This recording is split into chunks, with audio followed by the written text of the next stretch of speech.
Hazaron Kawaishine AISI. Siddharth, Vikram and Geeta are three spirited and socially engaged students. Graduating from Delhi, they follow different paths. While Siddharth is a strong supporter of the revolutionary ideology of social transformation, Vikram is in favor of achieving success in life, whatever the cost. The film narrates the story of their journeys towards their goals and the underlying disappointments.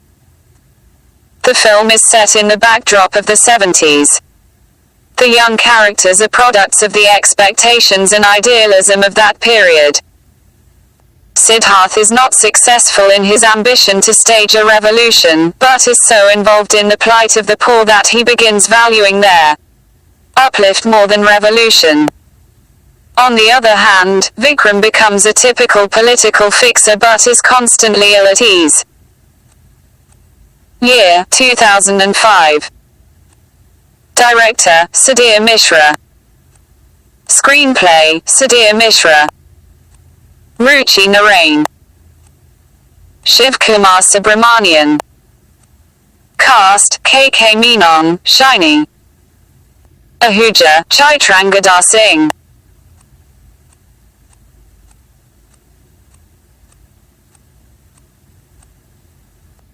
Charu Majumdar, 1918 to 1972, communist revolutionary and the leader of the Naxal Barai uprising, participated in their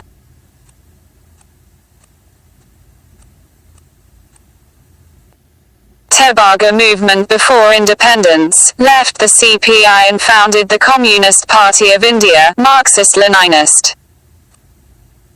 Believed in the Maoist path of peasant rebellion and defended revolutionary violence, died in police custody. Loknayak Jayaprakash Narayan, JP, 1902–1979, a Marxist in his youth, founder General Secretary of the Congress Socialist Party and the Socialist Party, a hero of the 1942 Quit India movement, declined to join Nehru's cabinet, after 1955 quit active politics, became a Gandhian and was involved in the Bhudan movement, negotiations with the Naga rebels, peace initiative in Kashmir and ensured the surrender of dacoits in Chambal, leader of Bihar movement. He became the symbol of opposition to emergency and was the moving force behind the formation of Janata Party. Shah Commission of Inquiry. In May 1977, the Janata Party government appointed a commission of inquiry headed by Justice J.C. Shah, retired Chief Justice of the Supreme Court of India, to inquire into several aspects of allegations of abuse of authority, excesses and malpractices committed and action taken in the wake of the emergency proclaimed on the 25th of June 1975. The commission examined various kinds of evidence and called scores of witnesses to give testimonies. These included Indira Gandhi, who appeared before the commission but refused to answer any questions. The Government of India accepted the findings, observations and recommendations contained in the two interim reports and third and final report of the Shah Commission. The reports were also tabled in the two Houses of Parliament. Demolitions in Turkmen Gate area, Delhi. Emergency witnessed large-scale displacement of people living in Delhi's poorer localities. The Jugajoprais were forcibly relocated in the then barren areas across the river Yamuna. One such affected area was the colonies in Turkmen Gate. The Jugash of the area were demolished. Hundreds of people of this area were forcibly sterilized.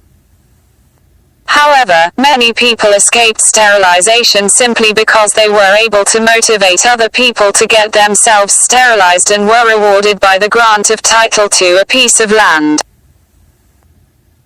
Thus, while some people became victims of government-sponsored actions, some people managed to victimize others in their desire to legally secure a piece of land, which would safeguard them from arbitrary displacement. Source: Shah Commission of Inquiry, Interim Report E. Custodial death of Rajan on the 1st of March 1976, p. Rajan, a final-year student of the Calicut Engineering College, Kerala, was whisked away from the hostel in the early hours along with another student, Joseph Charlie Rajan's father, T.V. Charawarrior, made frantic efforts to trace his son. He met legislators, he petitioned the concerned authorities, he also sought the help of the then Home Minister, K. Karunakaran. As the emergency was proclaimed, issues relating to the citizens' liberty could not be raised in the courts. After the emergency was lifted, Warrior filed a petition for writ of habeas corpus in the Kerala High Court at Ernakulam. From the evidence of witnesses, it became clear that from the hostel, Rajan had been taken to the tourist bungalow in Calicut the next day, where he was tortured by the police. At a subsequent hearing, Kerala government told the High Court that Rayan had died in unlawful police custody, as a result of continuous police torture. The Division Bench of Kerala High Court held that Karunakaran had lied to the court. K. Karunakaran, who had by then become Chief Minister of Kerala, had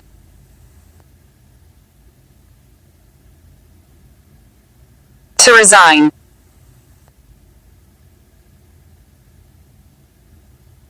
Because of the strictures passed by the High Court. Source: Shah Commission of Inquiry, Interim Report E.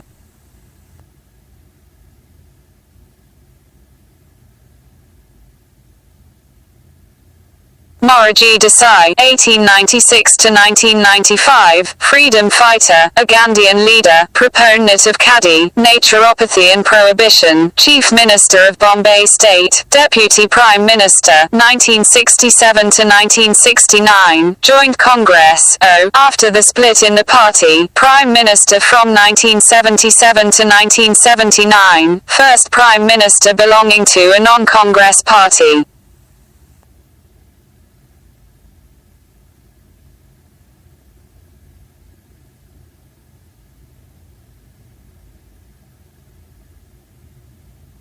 In this chapter, 3 decades after independence, the people were beginning to get impatient. Their unease expressed itself in various forms. In the previous chapter, we have already gone through the story of electoral upheavals and political crisis. Yet that was not the only form in which popular discontent expressed itself. In the 1970s, diverse social groups like women, students, Dalits and farmers felt that democratic politics did not address their needs and demands. Therefore, they came together under the banner of various social organizations to voice their demands.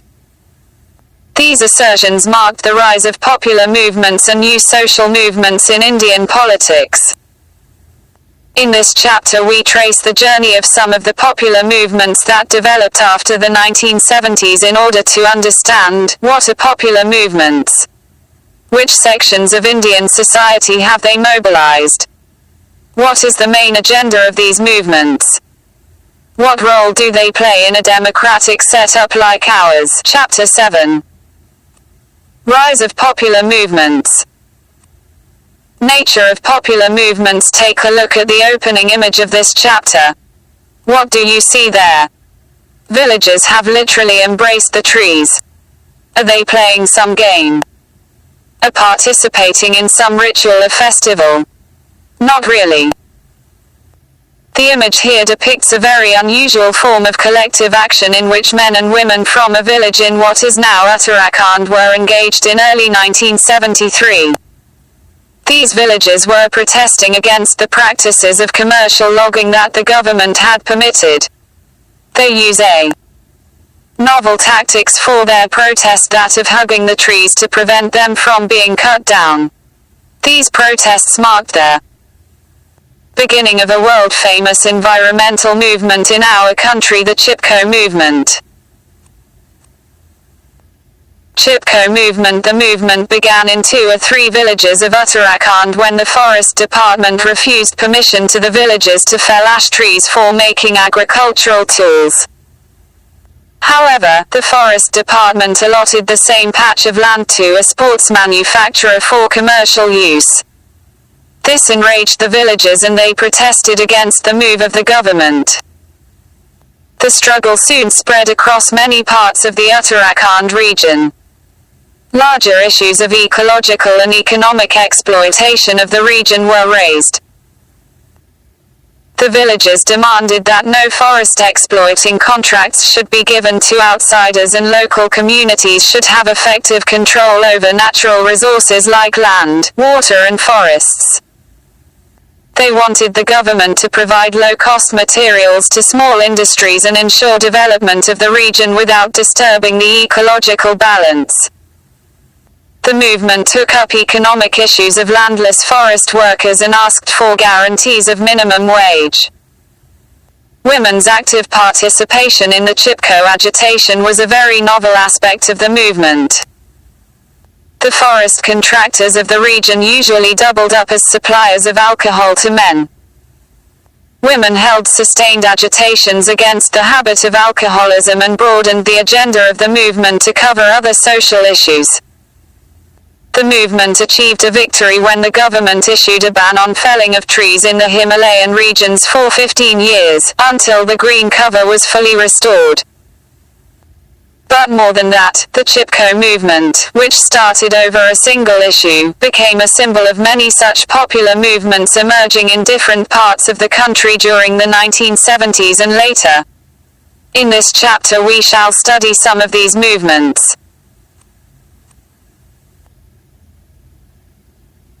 Party-based movements. Popular movements may take the form of social movements or political movements, and there is often an overlap between the two. The nationalist movement, for example, was mainly a political movement. But we also know that deliberations on social and economic issues during the colonial period gave rise to independent social movements like the anti-caste movement, the Kisan Sabas and the trade union movement in early 20th century. These movements raised issues related to some underlying social conflicts. Some of these movements continued in the post-independence period as well. Trade union movement had a strong presence among industrial workers in major cities like Mumbai, Kolkata and Kanpur. All major political parties established their own trade unions for mobilizing these sections of workers. Peasants in the Telangana region of Andhra Pradesh organized massive agitations under the leadership of communist parties in the early years of independence and demanded redistribution of land to cultivators. Peasants and agricultural laborers in parts of Andhra Pradesh, West Bengal, Bihar and adjoining areas continued their agitations under the leadership of the Marxist-Leninist workers, who were known as the Naxalites. You have already read about the Naxalite movement in the last chapter. The peasants and the workers' movements mainly focused on issues of economic injustice and inequality.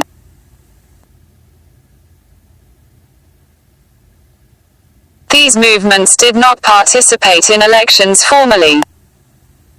and yet they retained connections with political parties, as many participants in these movements, as individuals and as organizations, were actively associated with parties. These links ensured a better representation of the demands of diverse social sections in party politics. Rise of popular movements. Non-party movements in the 1970s and 1980s, many sections of the society became disillusioned with the functioning of political parties. Failure of the Janata experiment and the resulting political instability were the immediate causes. But in the long run the disillusionment was also about economic policies of the state. The model of planned development that we adopted after independence was based on twin goals of growth and distribution. You have read about it in Chapter 3. In spite of the impressive growth in many sectors of economy in the first 20 years of independence, poverty and inequalities persisted on a large scale. Benefits of economic growth did not reach evenly to all sections of society. Existing social inequalities like caste and gender sharpened and complicated the issues of poverty in many ways. There also existed a gulf between the urban industrial sector and the rural agrarian sector. A sense of injustice and deprivation grew among different groups. Many of the politically active groups lost faith in existing democratic institutions and electoral politics. They therefore chose to step outside of party politics and engage in mass mobilization for registering their protests. Students and young political activists from various sections of the society were in the forefront in organizing the marginalized sections such as Dalits and Adivasis. The middle-class young activists launched service organizations and constructive programs among rural poor. Because of the voluntary nature of their social work, many of these organizations came to be known as voluntary organizations or voluntary sector organizations. These voluntary organizations chose to remain outside party politics. They did not contest elections at the local or regional level, nor did they support any one political party. Most of these groups believed in politics and wanted to participate in it, but not through political parties. Hence, these organizations were called non-party political formations. They hoped that direct and active participation by local groups of citizens would be more effective in resolving local issues than political parties. It was also hoped that direct participation by people will reform the nature of democratic government. Such voluntary sector organizations still continue their work in rural and urban areas. However, their nature has changed. Of late, many of these organizations are funded by external agencies, including international service agencies. The ideal of local initiatives is weakened as a result of availability of external funds on a large scale to these organizations. Namdio Desal turning their backs to the sun, they journeyed through centuries. Now we must refuse to be pilgrims of darkness. That one, our father, carrying the darkness is now bent, now we must lift the burden from his back. Our blood was spilled for this glorious city, and what we got was the right to eat stones now we must explode the building that kisses the sky.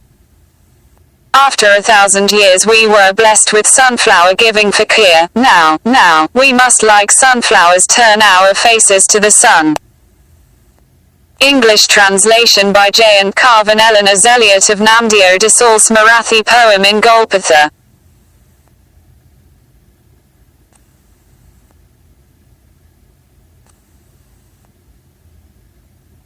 Dalit Panthers read this poem by well-known Marathi poet Namdio Desal.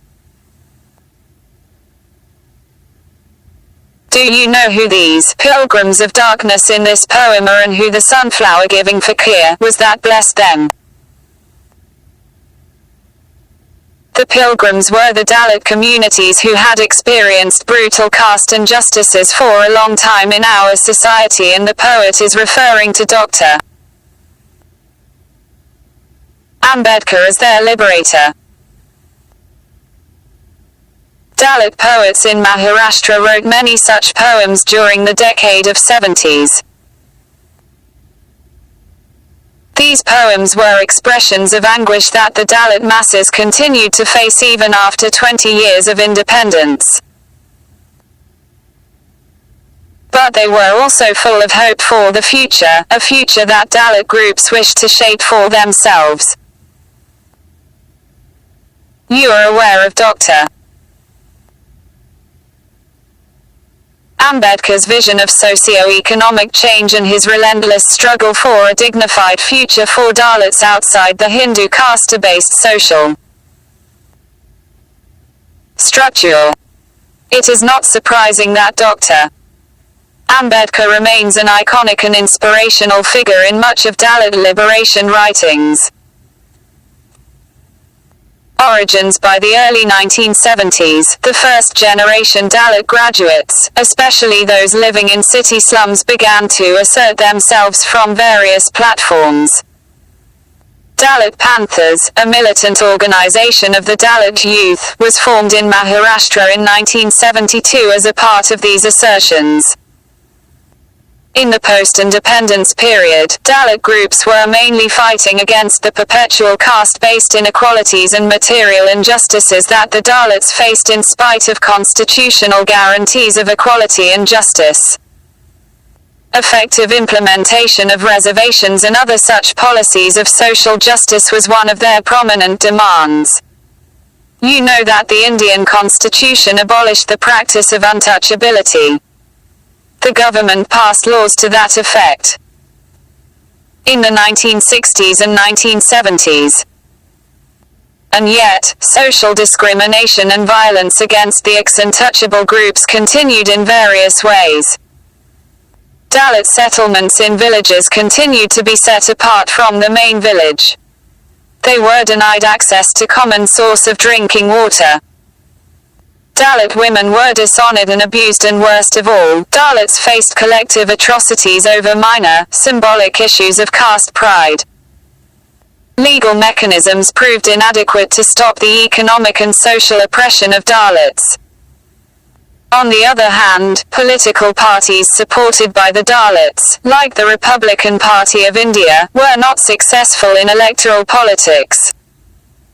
These parties always remained marginal, had to ally with some other party in order to win elections, and faced constant splits. Therefore the Dalit Panthers resorted to mass action for assertion of Dalits' rights. Activities of Dalit Panthers mostly centered around fighting increasing atrocities on Dalits in various parts of the state. As a result of sustained agitations on the part of Dalit Panthers along with other like-minded organizations over the issue of atrocities against Dalits, the government passed a comprehensive law in 1989 that provided for rigorous punishment for such acts.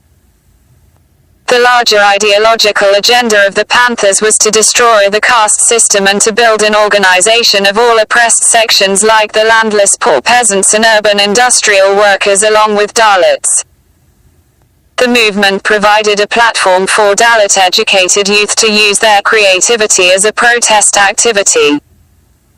Dalit writers protested against the brutalities of the caste system in their numerous autobiographies and other literary works published during this period. These works, portraying the life experiences of the most downtrodden social sections of Indian society, sent shockwaves in Marathi literary world, made literature more broad-based and representative of different social sections, and initiated contestations in the cultural realm. In the post-emergency period, Dalit Panthers got involved in electoral compromises. It also underwent many splits, which led to its decline. Organizations like the Backward and Minority Communities Employees Federation, BAMCHF, took over this space. Bharatiya Kisan Union. The social discontent in Indian society since the 70s was manifold. Even those sections that partially benefited in the process of development had many complaints against the state and political parties. Agrarian struggles of the 80s is one such example where better-off farmers protested against the policies of the state. Growth. In January 1988, around 20,000 farmers had gathered in the city of Meerut, Uttar Pradesh. They were protesting against the government decision to increase electricity rates. The farmers camped for about 3 weeks outside the district collector's office until their demands were fulfilled. It was a very disciplined agitation of the farmers, and all those days they received regular food supply from the nearby villages. The Meerut agitation was seen as a great show of rural power of farmer cultivators. These agitating farmers were members of the Bharatiya Kisan Union (BKU), an organization of farmers from western Uttar Pradesh and Haryana regions. The BKU was one of the leading organizations in the farmers' movement of the 80s. We have noted in Chapter 3 that farmers of Haryana, Punjab and western Uttar Pradesh had benefited in the late 1960s from the state policies of Green Revolution. Sugar and wheat became the main cash crops in the region since then. The cash crop market faced a crisis in mid-80s due to the beginning of the process of liberalization of Indian economy. The BKU demanded higher government floor prices for sugarcane and wheat, abolition of restrictions on the interstate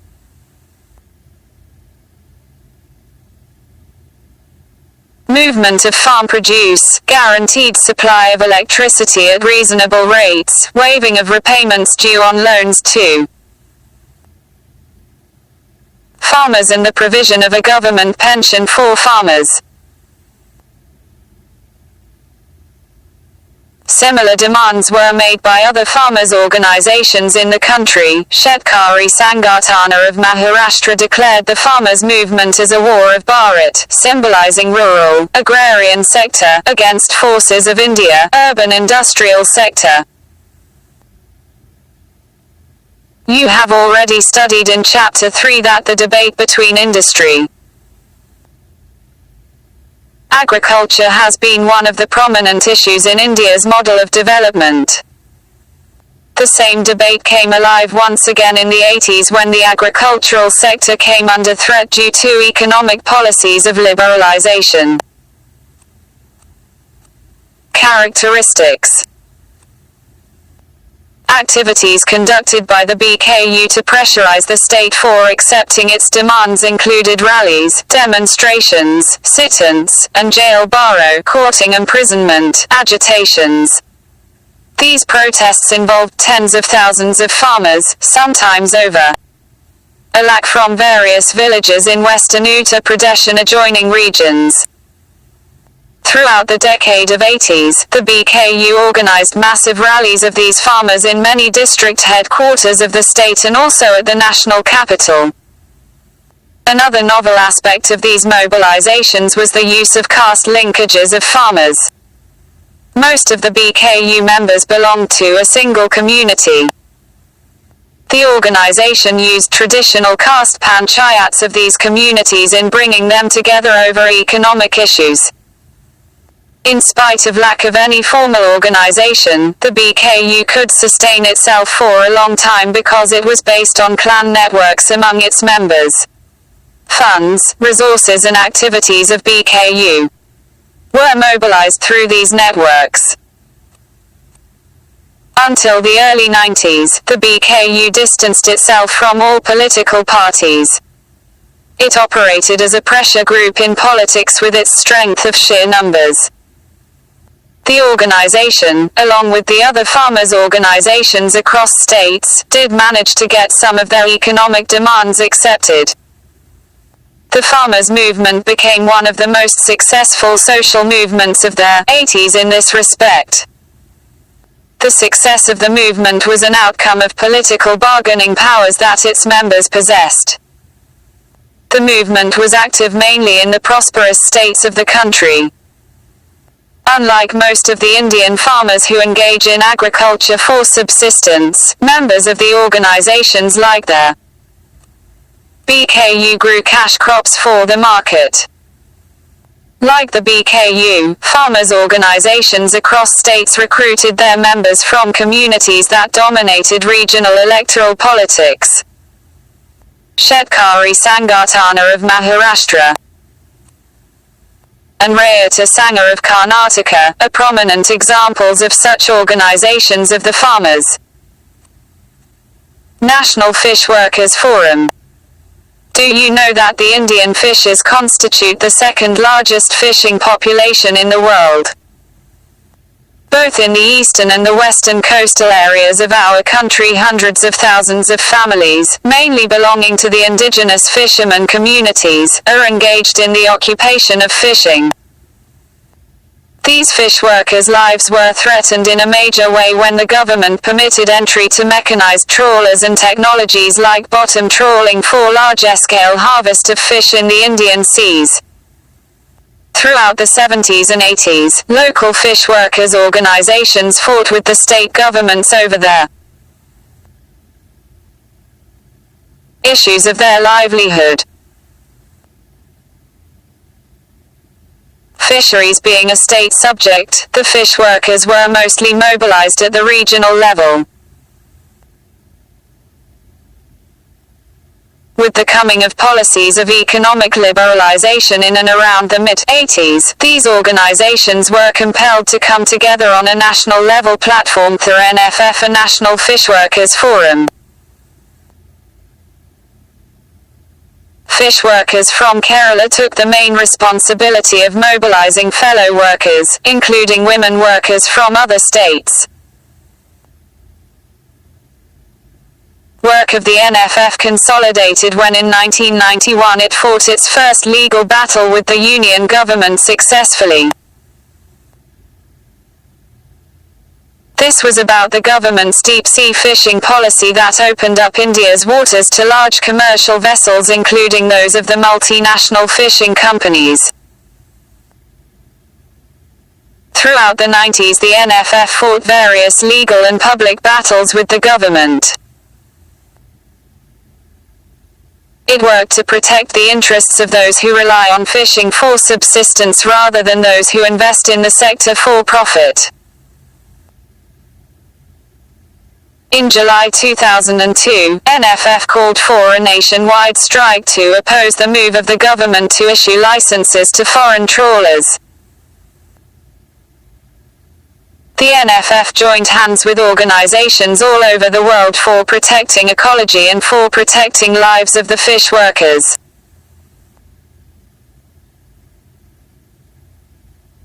ZUB. Anti-Arak movement. Creedy. When the BKU was mobilizing the farmers of the north, an altogether different kind of mobilization in the rural areas was taking shape in the southern state of Andhra Pradesh. It was a spontaneous mobilization of women demanding a ban on the sale of alcohol in their neighborhoods.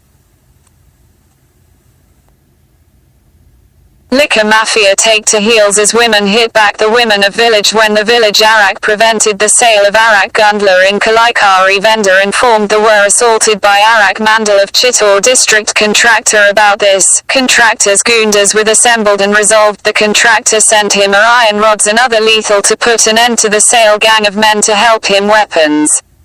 But when the of Arak in their village resumed sales, women resisted the assault. They conveyed this. The village were adamant unitedly. The hired mafia resolution to the village and opposed this move.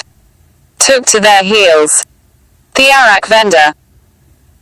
The contractor called in women later destroyed turned back the jeep that the police but even they 3 jeeps full of arak brought arak packets had to be to retreat to the village. However, week later, women whose stories of this kind appeared in the Telugu press almost daily during the 2 months of September and October 1992. The name of the village would change in each case but the story was the same. Rural women in remote villages from the state of Andhra Pradesh fought a battle against alcoholism, against mafias and against the government during this period. These agitations shaped what was known as the anti-arak movement in the state. We hear all these nice stories, but they never tell us how these ended. Did this movement put an end to drinking? Or did the men go back to it after some time? Origins. In a village in the interior of Dubaguntur in Nellore district of Andhra Pradesh, women had enrolled in the adult literacy drive on a large scale in the early 1990s. It is during the discussion in the class that women complained of increased consumption of a locally brewed alcohol arak by men in their families. The habit of alcoholism had taken deep roots among the village people and was ruining their physical and mental health. It affected the rural economy of the region a great deal. Indebtedness grew with increasing scales of consumption of alcohol, men remained absent from their jobs and the contractors of alcohol engaged in crime for securing their monopoly over the arak trade. Women were the worst sufferers of these ill effects of alcohol as it resulted in the collapse of the family economy and women had to bear the brunt of violence from the male family members, particularly the husband. Women in Nellore came together in spontaneous local initiatives to protest against arak and forced closure of the wine shop. The news spread fast and women of about 5,000 villages got inspired and met together in meetings, passed resolutions for imposing prohibition and sent them to the district collector. The arak auctions in Nellore district were postponed 17 times. This movement in Nellore district slowly spread all over the state. Linkages. The slogan of the anti-arak movement was simple: prohibition on the sale of arak. But this simple demand touched upon larger social, economic and political issues of the region that affected women's life. A close nexus between crime and politics was established around the business of arak.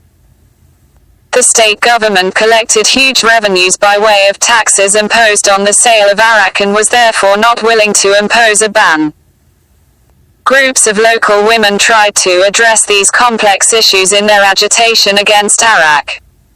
They also openly discussed the issue of domestic violence.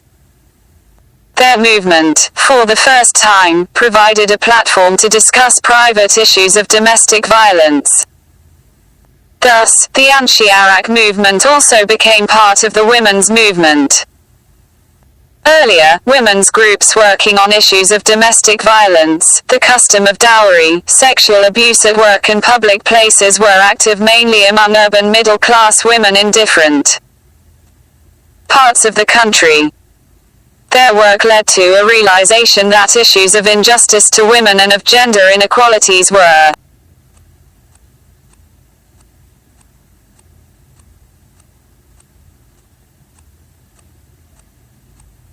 complicated in nature. During the decade of the 80s, women's movement focused on issues of sexual violence.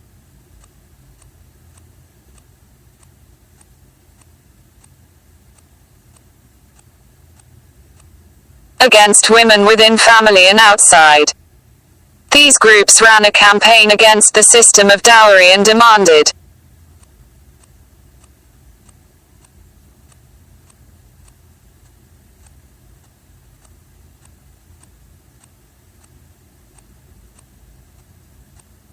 personal and property laws based on the norms of gender equality. These campaigns contributed a great deal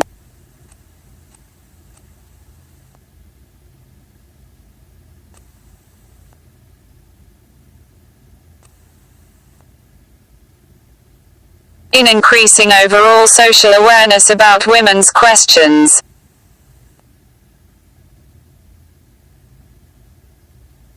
Focus of the women's movement gradually shifted from legal reforms to open social confrontations like the one we discussed above.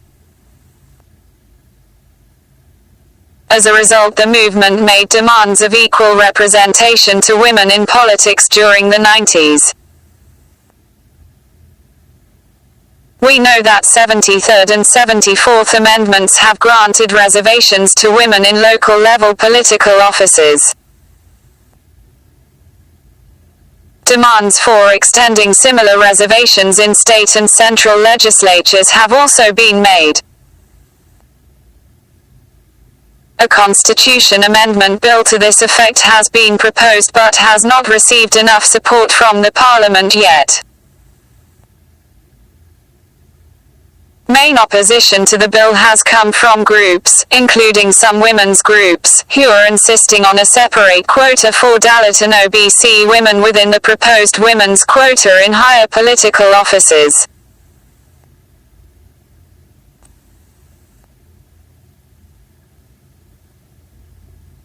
Let us watch a movie. Akrosh. The lawyer Bashka Kulkarni is assigned a legal aid case to represent Biku Lahanya, an Adivasi who is charged with murdering his wife. The lawyer tries hard to find out the cause of the killing, but the accused is determinedly silent, and so is his family. The lawyer's perseverance leads to an attack on him and also a tip-off by a social worker about what had happened. But the social worker disappears and Biku's father dies. Biku is permitted to attend the funeral of his father. It is here that Biku breaks down and the Akrosh screaming cry erupts. This hard-hitting film depicts the subhuman life of the oppressed and the uphill task facing any intervention against dominant social powers. Year, 1980. Director, Govind Nilanai. Story, Vijay Tendulkar. Screenplay, Satyadev Dubey. Actors, Nasiruddin Shah, Om Puri, Smita Patil, Nana Patekar. Mahesh L. Kunchwal. Narmada Bachao Andolan. Social movements that we discussed so far raised various issues about the model of economic development that India had adopted at the time of independence. Chipko movement brought out the issue of ecological depletion, whereas the farmers complained of neglect of agricultural sector. Social and material conditions of Dalits led to their mass struggles, whereas the Anshiarak movement focused on the negative fallouts of what was considered development. The issue implicit in all these movements was made explicit by the movements against displacement caused by huge developmental projects.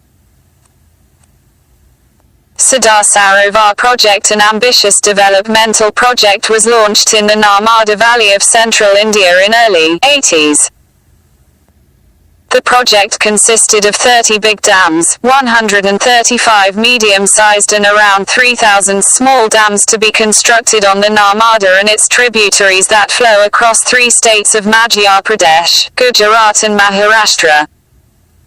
Sardar Sarovar project in Gujarat and the Narmada Sagar project in Madhya Pradesh were 2 of the most important and biggest, multi-purpose dams planned under the project. Narmada Bachao Andolan, a movement to save Narmada, opposed the construction of these dams and questioned the nature of ongoing developmental projects in the country. Sardar Sarovar project is a multi-purpose megascale dam. Its advocates say that it would benefit huge areas of Gujarat and the 3 adjoining states in terms of availability of drinking water and water for irrigation, generation of electricity and increase in agricultural production. Many more subsidiary benefits like effective flood and drought control in the region were linked to the success of this dam. In the process of construction of the dam, 245 villages from these states were expected to get submerged. It required relocation of around 2.5 lakh people from these villages. Issues of relocation and proper rehabilitation of the project-affected people were first raised by local activist groups. It was around 198,889 that the issue crystallized under the banner of the NBA Alus collective of local voluntary organization. Debates and struggles. Since its inception, the NBA linked its opposition to the Sardar Sarovar project with larger issues concerning the nature of ongoing developmental projects, efficacy of the model of development that the country followed, and about what constituted public interest in a democracy. It demanded that there should be a cost-benefit analysis of the major developmental projects completed in the country so far. The movement argued that larger social costs of the developmental projects must be calculated in such an analysis. The social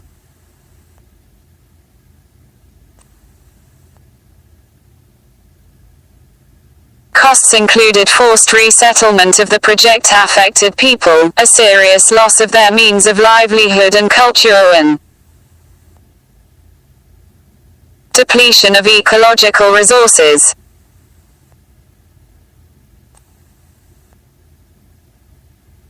Initially, the movement demanded proper and just rehabilitation of all those who were directly or indirectly affected by the project.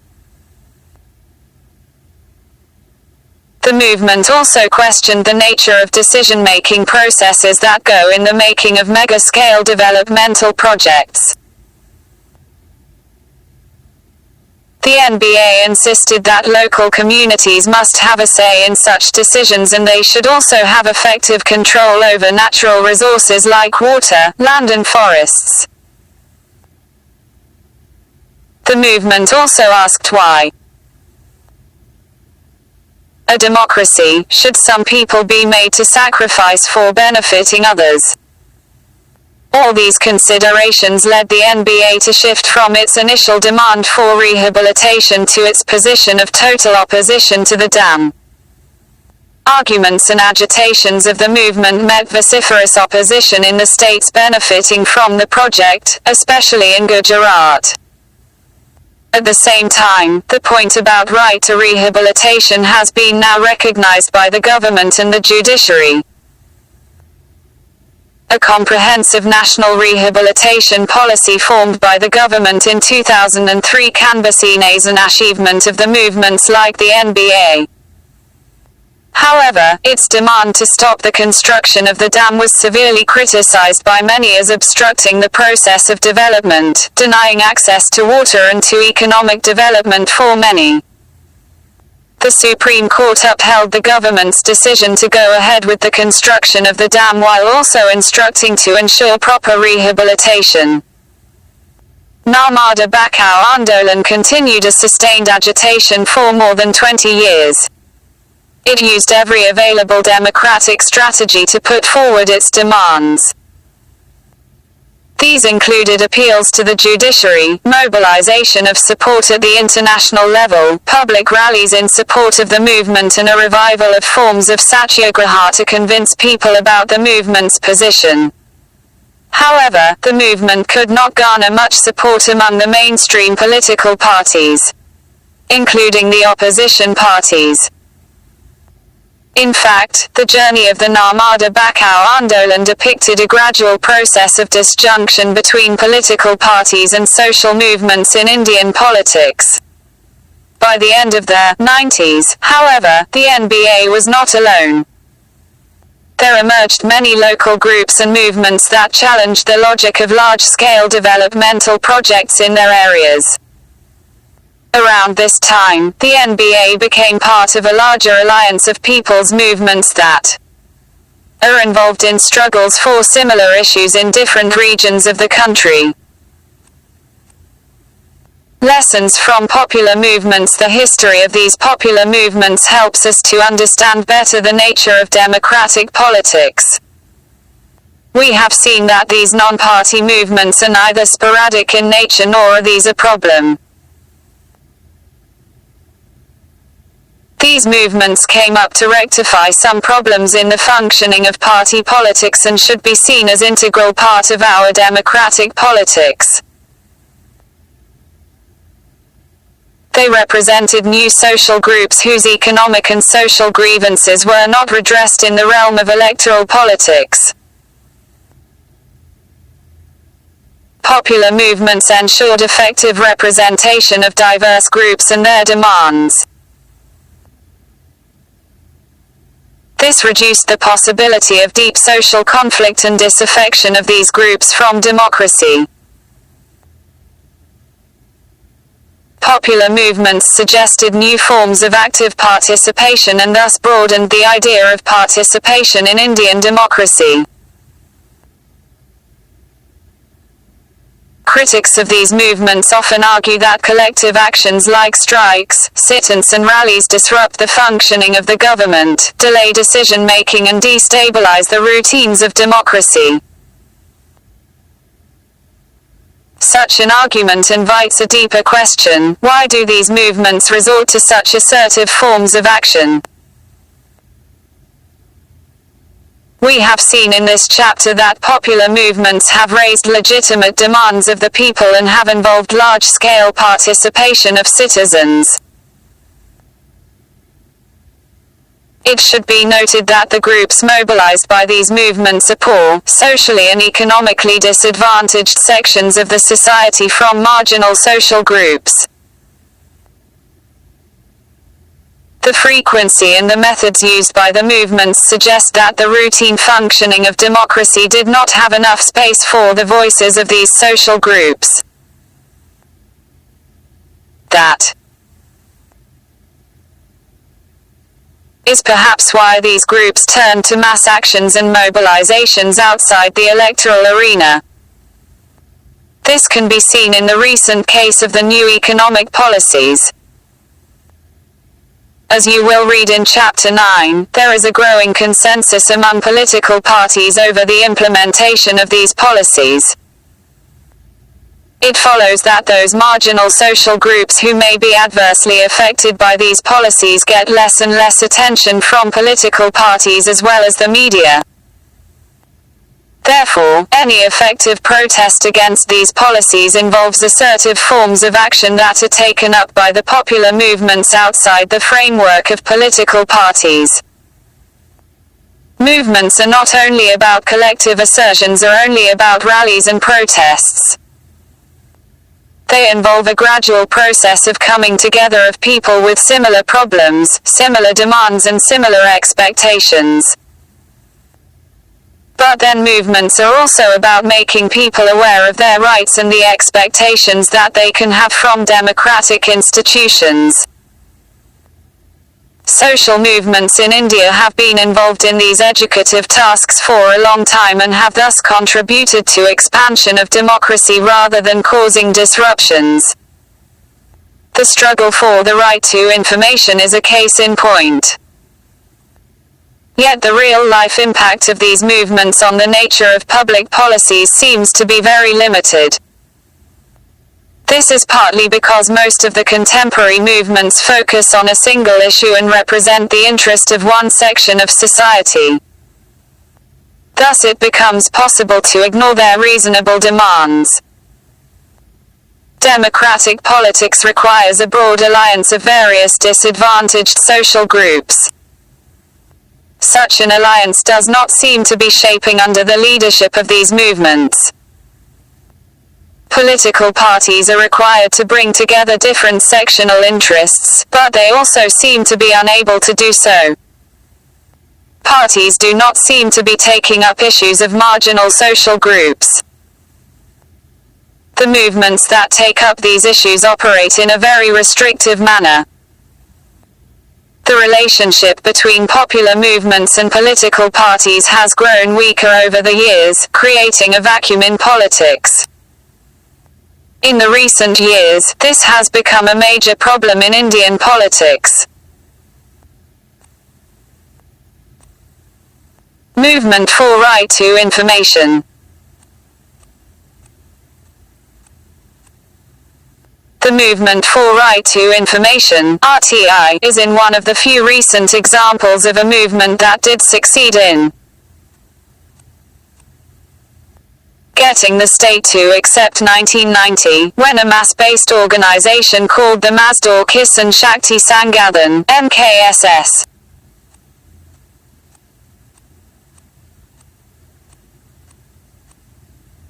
in Rajasthan took the initiative in demanding records of famine relief work and accounts of laborers.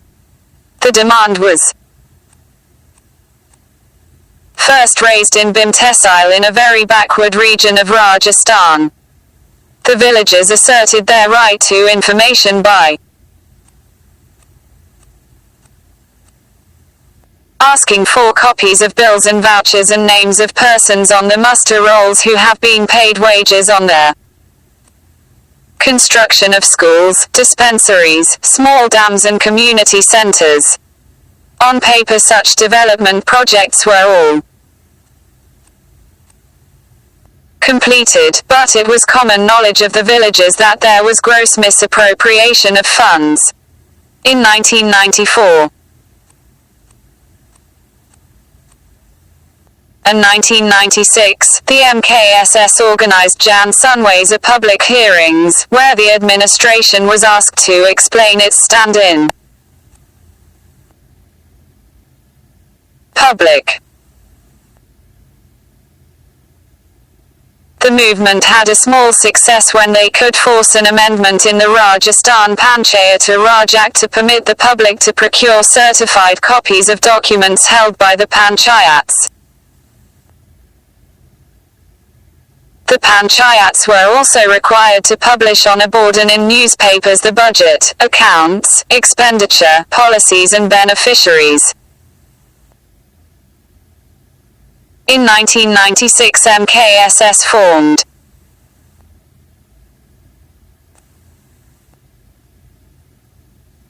National Council for People's Right to Information in Delhi to raise RTI to the status of a national campaign.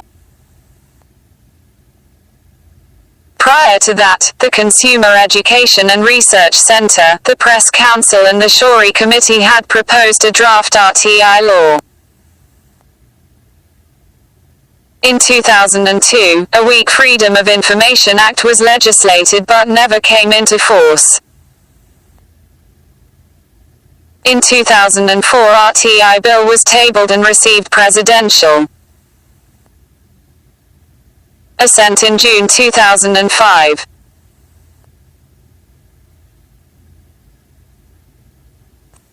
In this chapter, in the first chapter of this book we studied the process of nation building in the first decade after independence. But nation building is not something that can be accomplished once and for all times to come. In the course of time new challenges came up. Some of the old problems had never been fully resolved.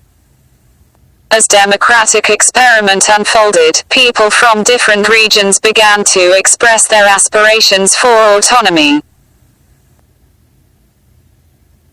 Sometimes these aspirations were expressed outside the framework of the Indian Union. These involved long struggles and often aggressive and armed assertions by the people. This new challenge came to the fore in the 1980s, as the Janata experiment came to an end and there was some political stability at the center. This decade will be remembered for some major conflicts and accords in the various regions of the country, especially in Assam, the Punjab, Mizoram and the developments in Jammu and Kashmir. In this chapter we study these cases so as to ask some general questions. Which factors contribute to the tensions arising out of regional aspirations? How has the Indian state responded to these tensions and challenges? What kind of difficulties are faced in balancing democratic rights and national unity? What are the lessons here for achieving unity with diversity in a democracy?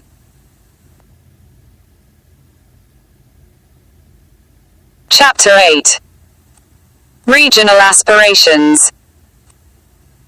Region and the nation 1980s may be seen as a period of rising regional aspirations for autonomy, often outside the framework of the Indian Union.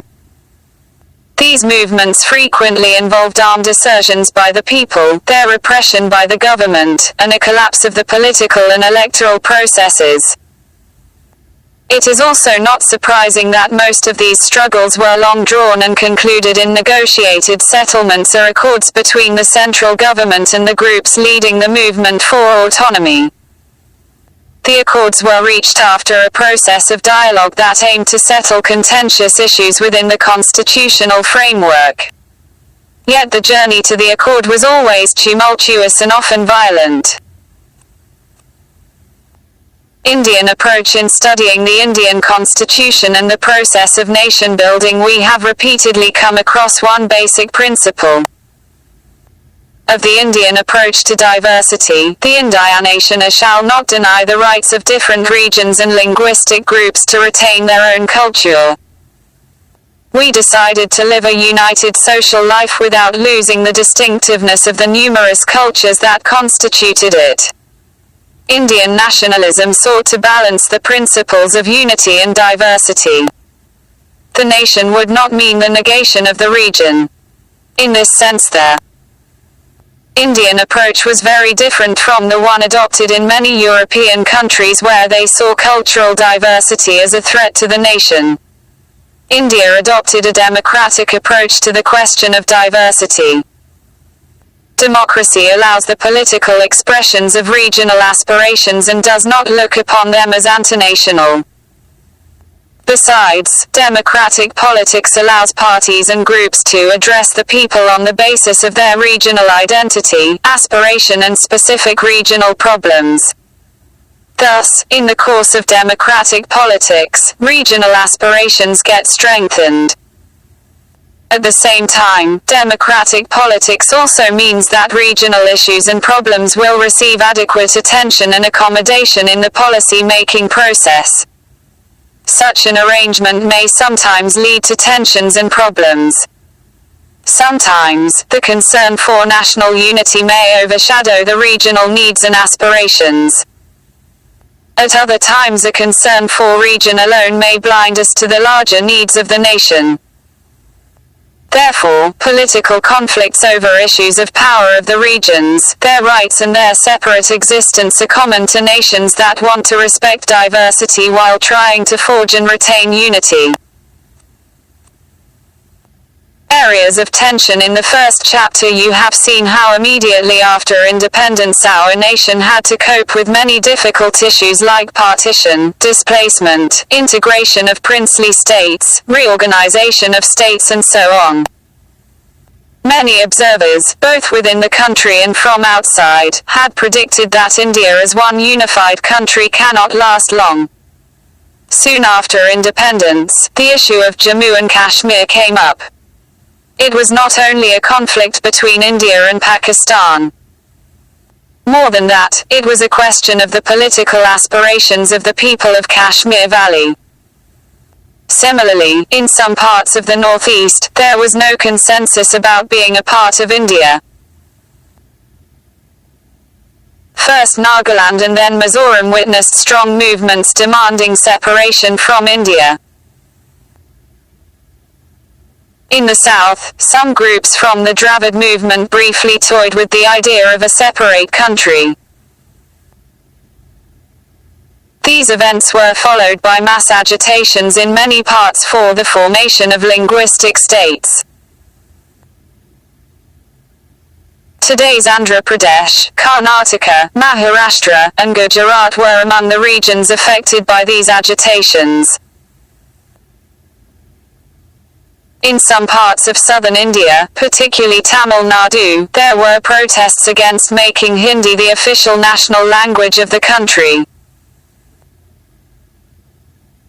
In the north, there were strong pro-Hindi agitations demanding that Hindi be made the official language immediately.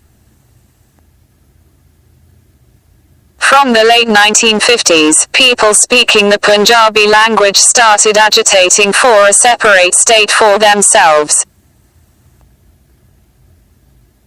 This demand was finally accepted and the states of Punjab and Haryana were created in 1966.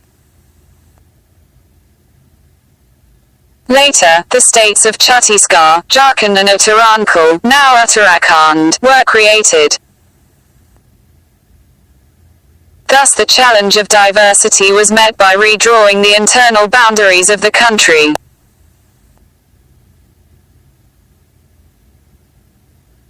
Yet this did not lead to resolution of all problems and for all times. In some regions, like Kashmir and Nagaland, the challenge was so complex that it could not be resolved in the first phase of nation building. Besides, new challenges came up in states like Punjab, Assam and Mizoram. Let us study these cases in some detail.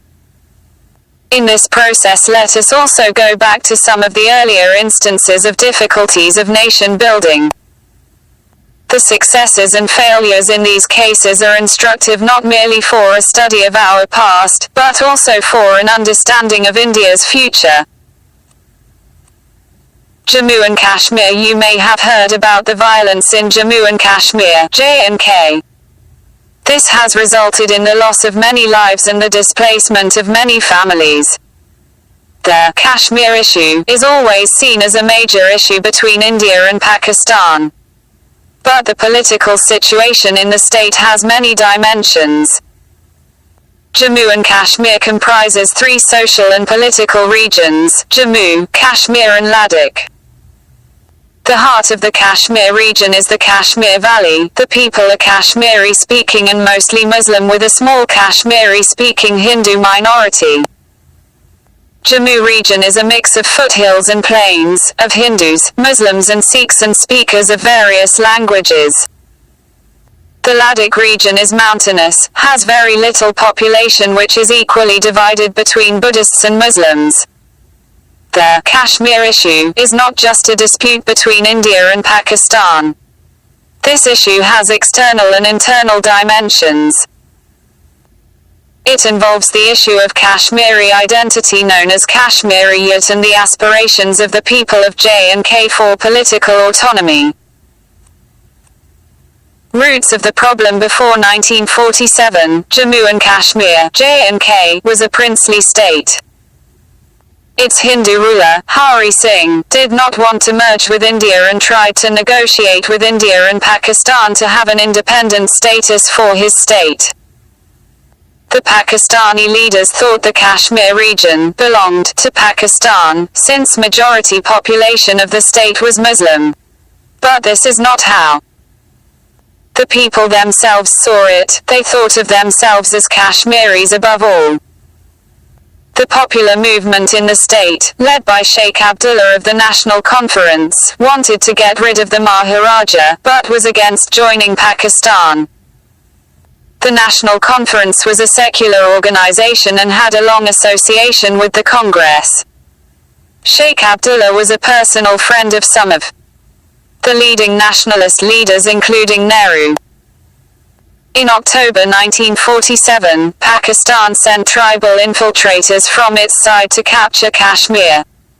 This forced the Maharaja to ask for Indian military help. India extended the military support and drove back the infiltrators from Kashmir Valley, but only after the Maharaja had signed an instrument of accession with the government of India. It was also agreed that once the situation normalized, the views of the people of J&K will be ascertained about their future. Sheikh Abdullah took over as the Prime Minister of the state of J&K. The head of the government in the state was then called Prime Minister, in March 1948. India agreed to maintain the autonomy of Jammu and Kashmir. External and internal disputes. Since then, the politics of Jammu and Kashmir always remained controversial and conflict-ridden both for external and internal reasons. Externally, Pakistan has always claimed that Kashmir Valley should be part of Pakistan. As we noted above, Pakistan sponsored a tribal invasion of the state in 1947, as a consequence of which one part of the state came under Pakistani control. India claims that this area is under illegal occupation. Pakistan describes this area as Azad Kashmir. Ever since 1947, Kashmir has remained a major issue of conflict between India and Pakistan. Internally, there is a dispute about the status of Kashmir within the Indian Union.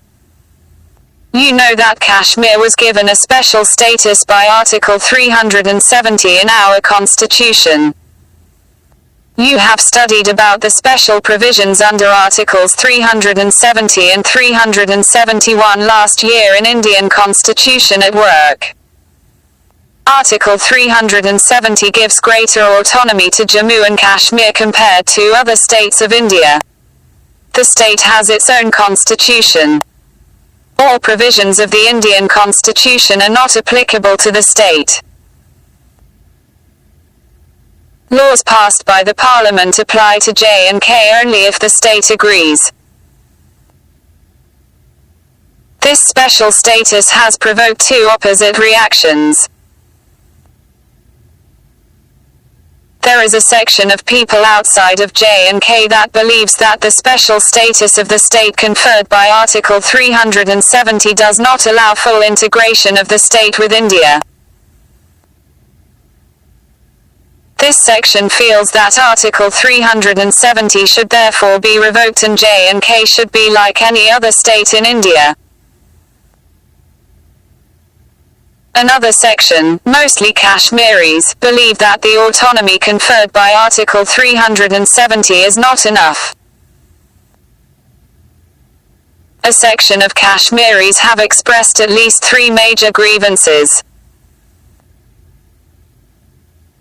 First, the promise that accession would be referred to the people of the state after the situation created by tribal invasion was normalized, has not been fulfilled.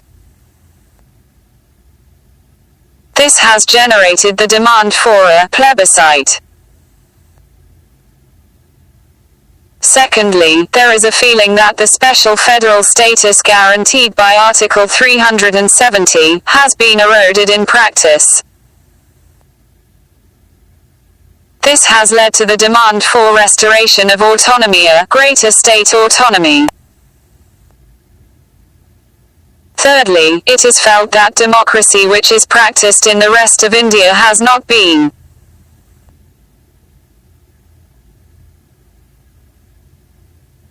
similarly institutionalized in the state of Jammu and Kashmir. A majority in the assembly elections held in 1977. Sheikh Abdullah died in 1982 and the leadership of the National Conference went to his son, Farooq Abdullah, who became the chief minister. But he was soon dismissed by the governor and a breakaway faction of the National Conference came to power for a brief period. The dismissal of Farooq Abdullah's government due to the intervention of the centre generated a feeling of resentment in Kashmir. The confidence that Kashmiris had developed in the democratic processes after the accord between Indira Gandhi and Sheikh Abdullah received a setback. The feeling that the centre was intervening in politics of the state was further strengthened when the National Conference in 1986 agreed to have an electoral alliance with the Congress, the ruling party in the centre. Insurgency and after. It was in this environment that the 1987 Assembly election took place. The official results showed a massive victory for the National Conference and Congress alliance and Farooq Abdullah returned as chief minister. But it was widely believed that the results did not reflect popular choice, and that the entire election process was rigged. A popular resentment had already been brewing in the state against the inefficient administration since early 1980s. This was now augmented by the commonly prevailing feeling that democratic processes were being undermined at the behest of the centre. This generated a political crisis in Kashmir which became severe with the rise of insurgency. By 1989, the state had come in the grip of a militant movement mobilized around the cause of a separate Kashmiri nation. The insurgents got moral, material and military support from Pakistan. For a number of years the state was under president's rule and effectively under the control of the armed forces. Throughout the period from 1990, Jammu and Kashmir experienced violence at the hands of the insurgents and through army action. Assembly elections in the state were held only in 1996, in which the National Conference led by Farooq Abdullah came to power with a demand for regional autonomy for Jammu and Kashmir. J&K experienced a very fair election in 2002. The National Conference failed to win a majority and was replaced by People's Democratic Party (PDP) and Congress coalition government. Separatism and beyond separatist politics which surfaced in Kashmir from 1989 has taken different forms and is made up of various strands. There is one strand. Politics. Since 1948, after taking over as the Prime Minister, Sheikh Abdullah initiated major land reforms and other policies which benefited ordinary people. But there was a growing difference between him and the central government about his position on Kashmir's status. He was dismissed in 1953 and kept in detention for a number of years. The leadership that succeeded him did not enjoy as much popular support and was able to rule the state mainly due to the support of the center. There were serious allegations of malpractices and rigging in various elections. During most of the period between 1953 and 1974, the Congress Party exercised a lot of influence on the politics of the state. A truncated National Conference, minus Sheikh Abdullah, remained in power with the active support of Congress for some time, but later it merged with the Congress. Thus the Congress gained direct control over the government in the state. In the meanwhile, there were several attempts to reach an agreement between Sheikh Abdullah and the government of India. Finally, in 1974 Indira Gandhi reached an agreement with Sheikh Abdullah and he became the chief minister of the state. He revived the National Conference which was elected with a majority in the assembly elections held in 1977. Sheikh Abdullah died in 1982 and the leadership of the National Conference went to his son, Farooq Abdullah, who became the chief minister. But he was soon dismissed by the governor and a breakaway faction of the National Conference came to power for a brief period. The dismissal of Farooq Abdullah's government due to the intervention of the center generated a feeling of resentment in Kashmir. The confidence that Kashmiris had developed in the democratic processes after the accord between Indira Gandhi and Sheikh Abdullah received a setback. The feeling that the center was intervening in politics of the state was further strengthened when the National Conference in 1986 agreed to have an electoral alliance with the Congress, the ruling party in the center. Insurgency and after. It was in this environment that the 1987 assembly election took place. The official results showed a massive victory for the National Conference and Congress alliance and Farooq Abdullah returned as chief minister. But it was widely believed that the results did not reflect popular choice, and that the entire election process was rigged.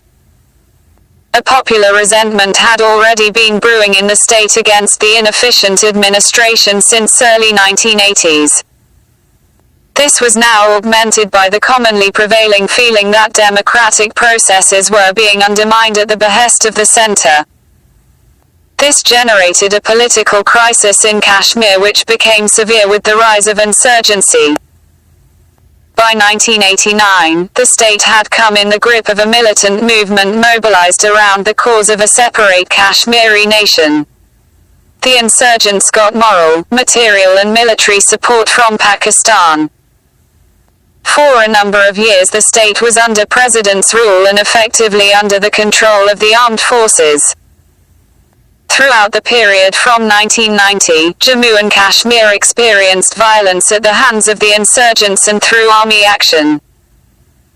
Assembly elections in the state were held only in 1996, in which the National Conference led by Farooq Abdullah came to power with a demand for regional autonomy for Jammu and Kashmir.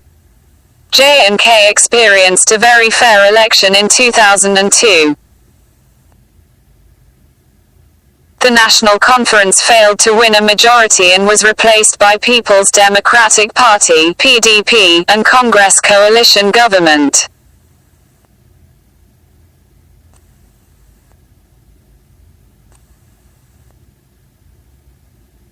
Separatism and beyond separatist politics, which surfaced in Kashmir from 1989, has taken different forms and is made up of various strands. There is one strand of separatists who want to separate Kashmiri nation, independent of India and Pakistan. Then there are groups that want Kashmir to merge with Pakistan. Besides these, there is a third strand which wants greater autonomy for the people of the state within the Indian Union. The idea of autonomy attracts the people of Jammu and Ladakh regions in a different way. They often complain of neglect and backwardness. Therefore, the demand for intrastate autonomy is as strong as the demand for the state autonomy.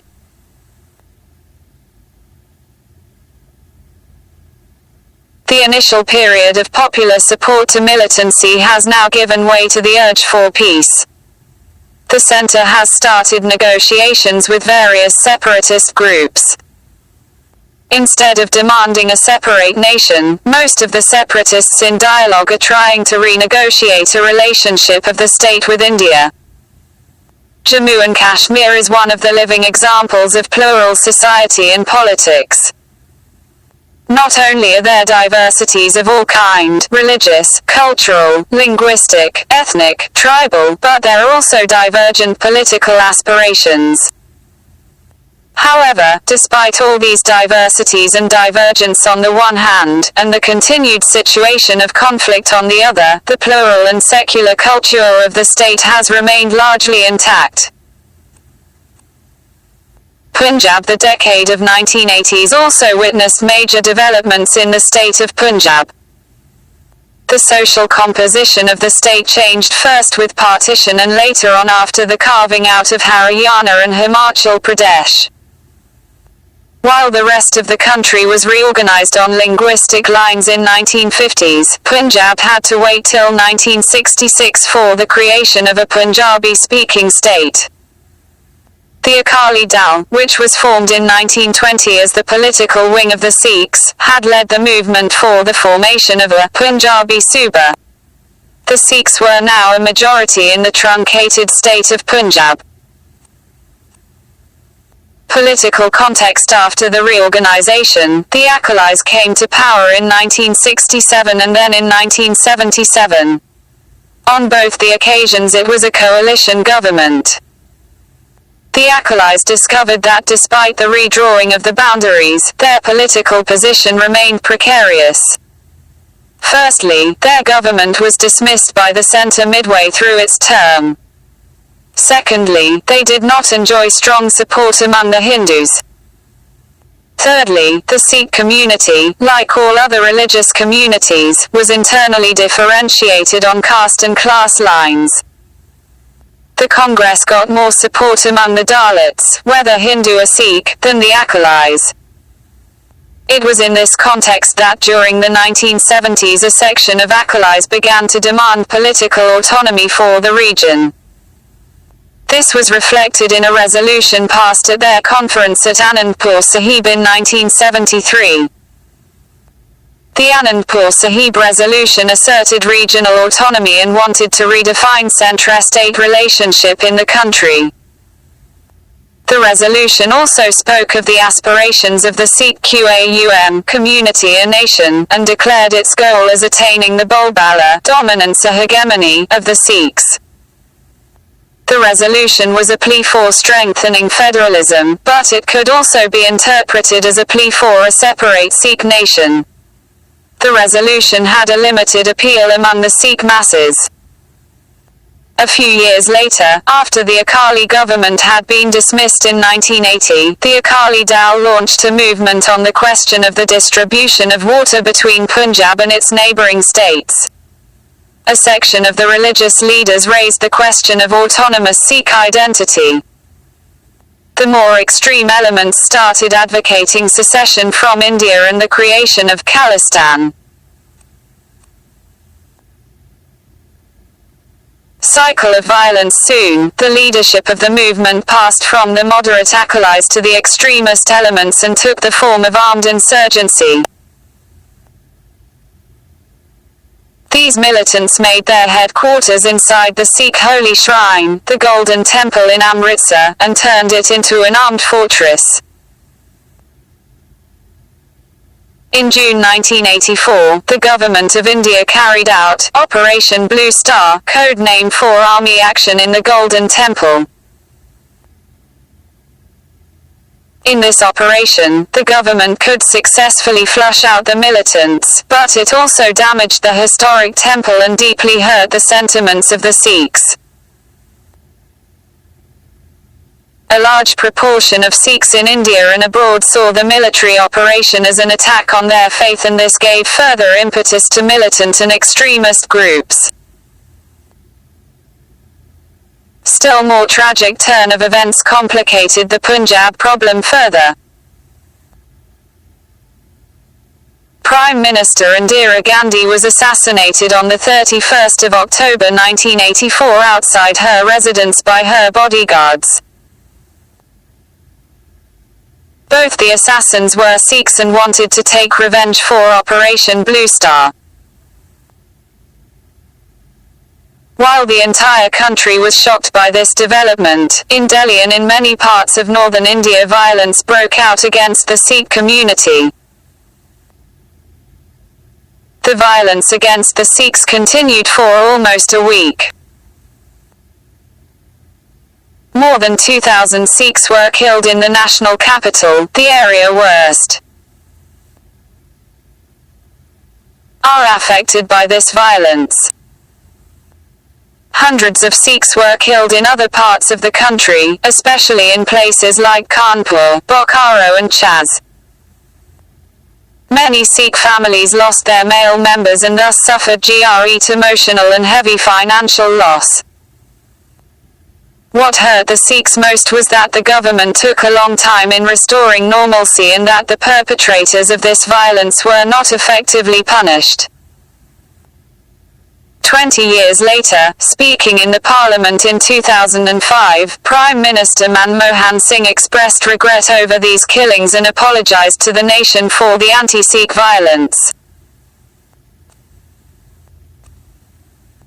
The Northeast Road to Peace.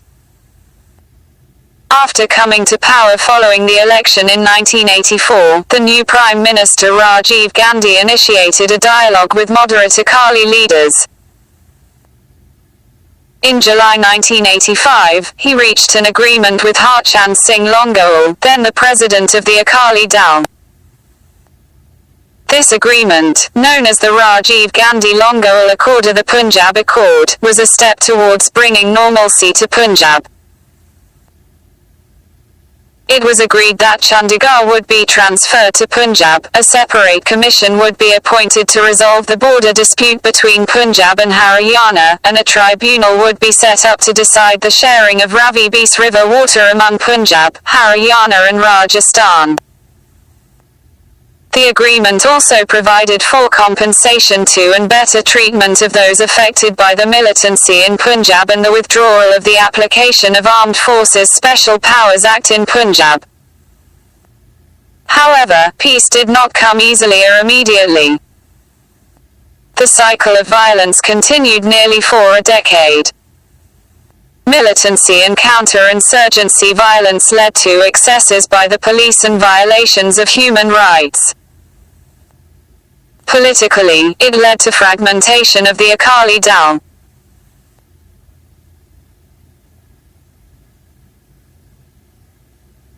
The central government had to impose president's rule in the state, and the normal electoral and political process was suspended.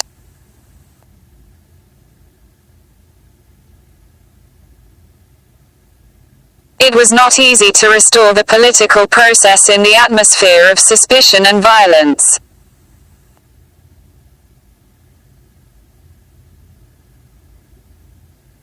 When elections were held in Punjab in 1992, only 24% of the electors tuned out to vote.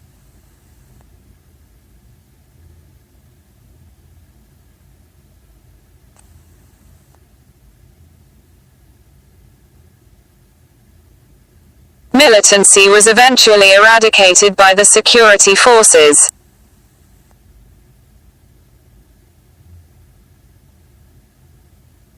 But the losses incurred by the people of Punjab, Sikhs and Hindu alike, were erroneous. Peace returned to the Punjab by the middle of 1990s. The alliance of Akali Dal, Badal, and the BJP scored a major victory in 1997, in the first normal elections in the state in the post-militancy era. The state is once again preoccupied with questions of economic development and social change. Though religious identities continue to be important for the people, politics has gradually moved back along secular lines.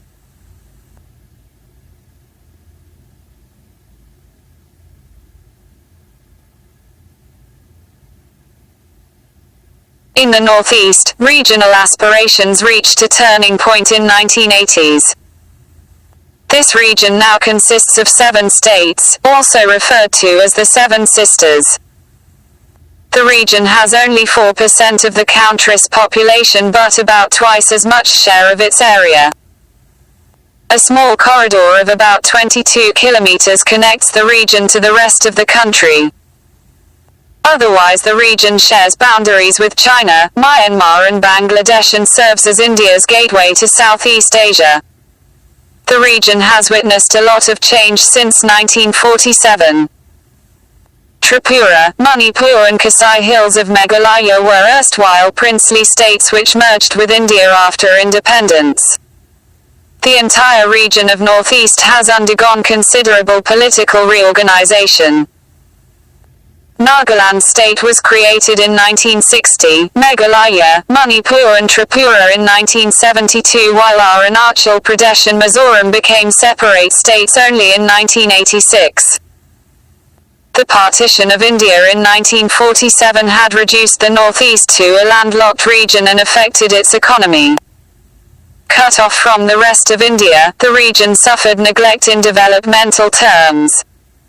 Its politics too remained insulated. At the same time, most states in this region underwent major demographic changes due to influx of migrants from neighboring states and countries. The isolation of the region, its complex social character and its backwardness compared to other parts of the country have all resulted in the complicated set of demands from different states of the Northeast. The vast international border and weak communication between the Northeast and the rest of India have further added to the delicate nature of politics there. 3 issues dominate the politics of Northeast: demands for autonomy, movements for secession, and opposition to outsiders.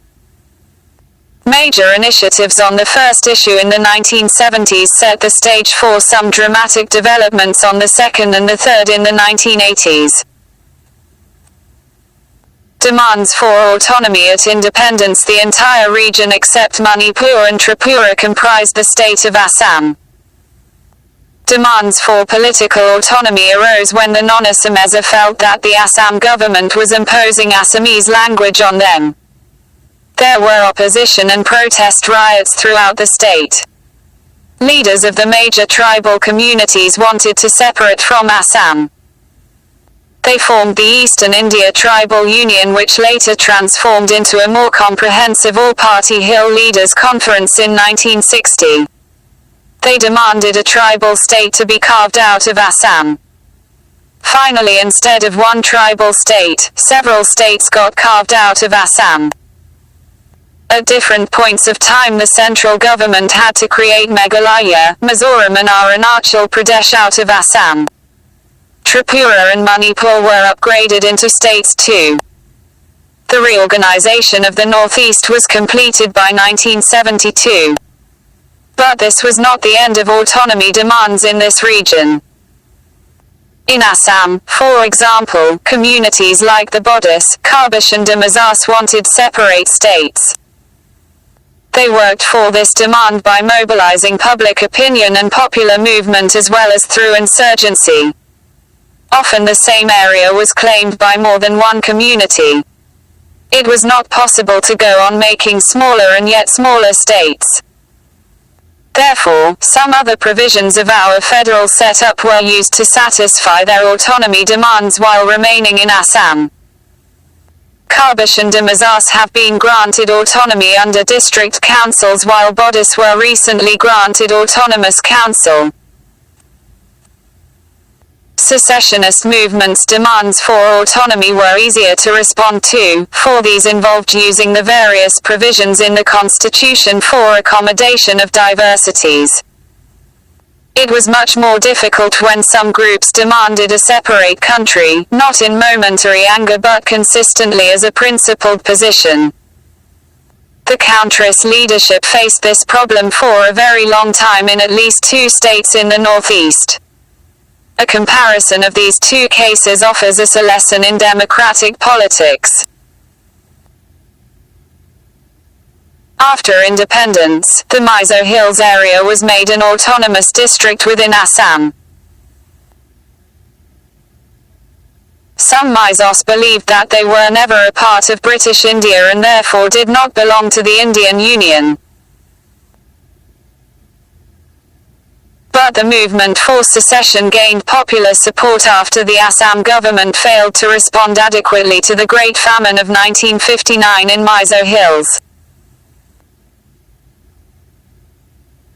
The Mitso Sangha led to the formation of the Mizo National Front, MNF, under the leadership of Lal Dangar.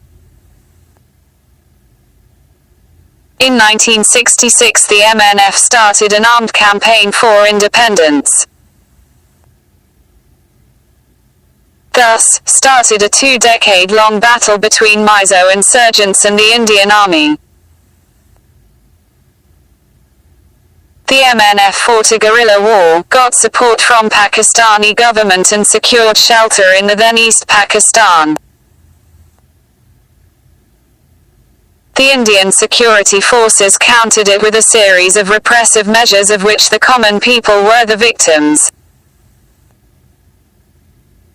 At one point even air force was used.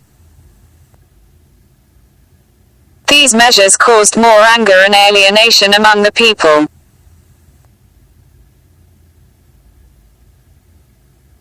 At the end of 2 decades of insurgency everyone was a loser. This is where maturity of the political leadership at both ends made a difference. Lal Dangar came back from exile in Pakistan and started negotiations with the Indian government. Rajiv Gandhi steered these negotiations to a positive conclusion. In 1986 a peace agreement was signed between Rajiv Gandhi and Lal Dangar. As per this accord Mizoram was granted full-fledged statehood with special powers and the MNF agreed to give up secessionist struggle. Lal Dangar took over as the chief minister. This accord proved a turning point in the history of Mizoram. Today, Mizoram is one of the most peaceful places in the region and has taken big strides in literacy and development. The story of Nagaland is similar to Mizoram, except that it started much earlier and has not yet had such a happy ending. led by Angami Zaphu Phitso, a section of the Nagas declared independence from India way back in 1951. Phitso turned down many offers of negotiated settlement. The Naga National Council launched an armed struggle for sovereignty of Nagas. After a period of violent insurgency, a section of the Nagas signed an agreement with the government of India, but this was not acceptable to other rebels. The problem in Nagaland still awaits a final resolution. Movements against outsiders. The large-scale migration into the northeast gave rise to a special kind of problem that pitted their local communities against people who were seen as outsiders or migrants. These latecomers, either from India or abroad, are seen as encroachers on scarce resources like land and potential competitors to employment opportunities and political power. This issue has taken political and sometimes violent form in many states of the Northeast. The Assam movement from 1979 to 1985 is the best example of such movements against outsiders. The Assamese suspected that there were huge numbers of illegal Bengali Muslim settlers from Bangladesh. They felt that unless these foreign nationals are detected and deported, they would reduce the indigenous Assamese into a minority. There were other economic issues too. There was widespread poverty and unemployment in Assam despite the existence of natural resources like oil, tea and coal. It was felt that these were drained out of the state without any commensurate benefit to the people. In 1979, the All Assam Students' Union (AASU), a students' group not affiliated to any party, led an anti-foreigner movement. The movement was against illegal migrations, against domination of Bengalis and other outsiders, and against faulty voters' register that included the names of lakhs of immigrants. The movement demanded that all outsiders who had entered the state after 1951 should be sent back. The agitation followed many novel methods and mobilized all sections of Assamese people, drawing support across the state.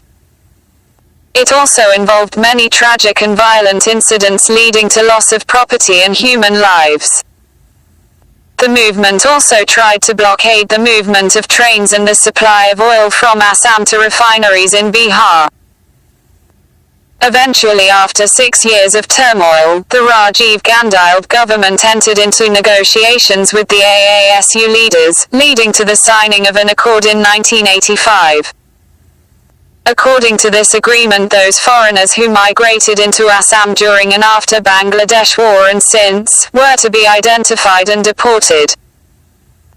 With the successful completion of the movement, the AASU and the Assam Gana Sangram Parishad organized themselves as a regional political party called Assam Gana Parishad (AGP). It came to power in 1985 with the promise of resolving the foreign national problem as well as to build a golden Assam. Assam Accord brought peace and changed the face of politics in Assam, but it did not solve the problem of immigration.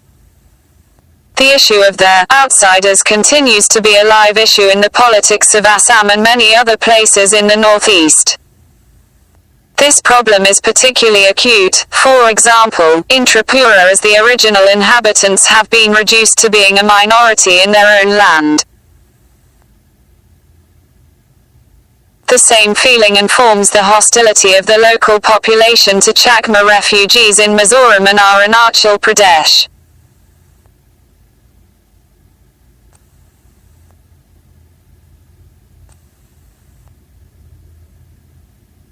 Sikkim's merger. At the time of independence, Sikkim was a protectorate of India. It meant that while it was not a part of India, it was also not a fully sovereign country. Sikkim's defense and foreign relations were looked after by India, while the power of internal administration was with the Chogyal, Sikkim's monarch. This arrangement ran into difficulty as the Chogyal was unable to deal with the democratic aspirations of the people. An overwhelming majority of Sikkim's population was Nepali. But the Chogyal was seen as perpetuating the rule of a small elite from the minority Lepcha community. The anti-Chogyal leaders of both the communities sought and got support from the government of India.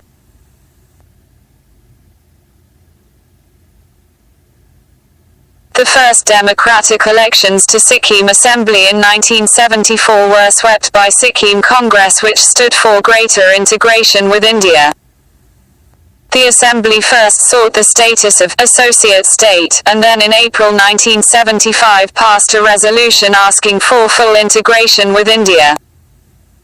This was followed by a hurriedly organized referendum that put a stamp of popular approval on the Assembly's request. The Indian Parliament accepted this request immediately, and Sikkim became the 22nd state of the Indian Union.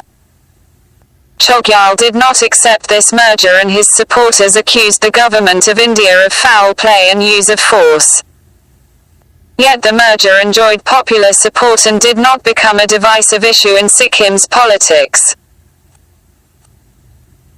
Accommodation and national integration. These cases have shown us that even after 6 decades of independence, some of the issues of national integration are not fully resolved. We have seen that regional aspirations ranging from demands of statehood and economic development to autonomy and separation keep coming up. The period since 1980 accentuated these tensions and tested the capacity of democratic politics to accommodate the demands of diverse sections of the society. What lessons can we draw from these examples? First, and the most elementary lesson, is that regional aspirations are very much a part of democratic politics. Expression of regional issues is not an aberration or an abnormal phenomenon. Even in smaller countries like the United Kingdom, there are regional aspirations in Scotland, Wales and Northern Ireland.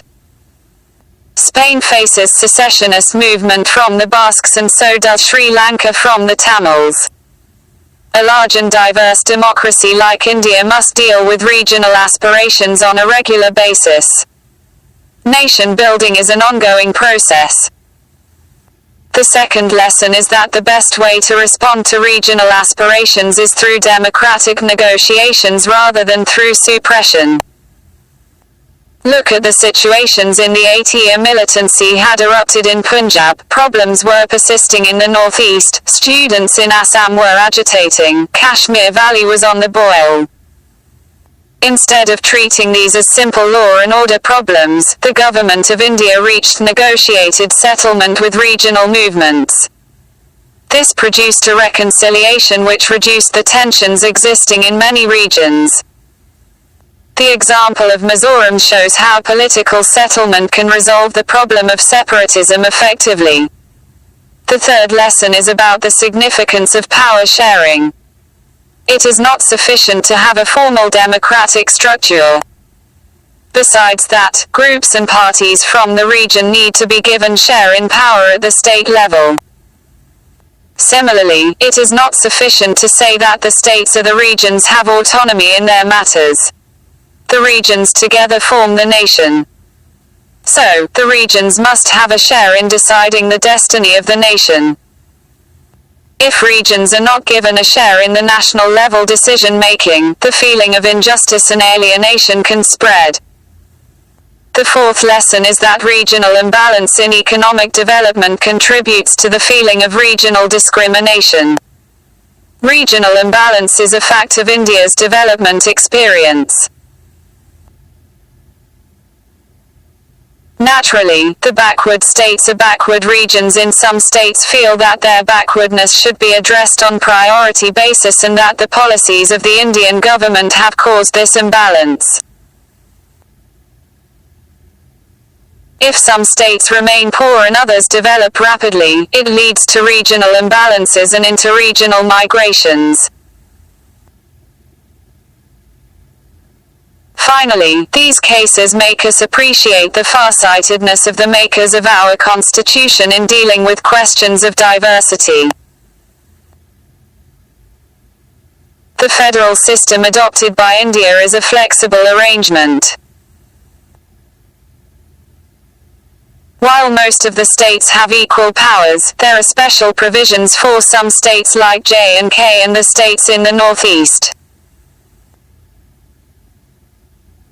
The sixth schedule of the Constitution allows different tribes complete autonomy of preserving their practices and customary laws. These provisions proved crucial in resolving some very complex political problems in the Northeast.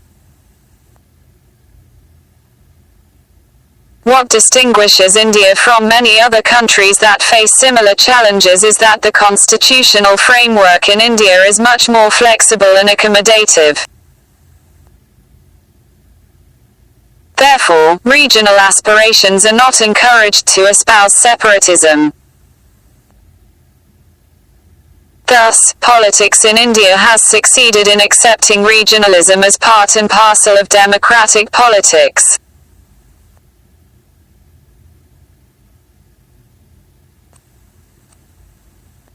Ghos liberation. Although the British Empire in India came to an end in 1947, Portugal refused to withdraw from the territories of Goa, Diu and Daman, which were under its colonial rule since the 16th century.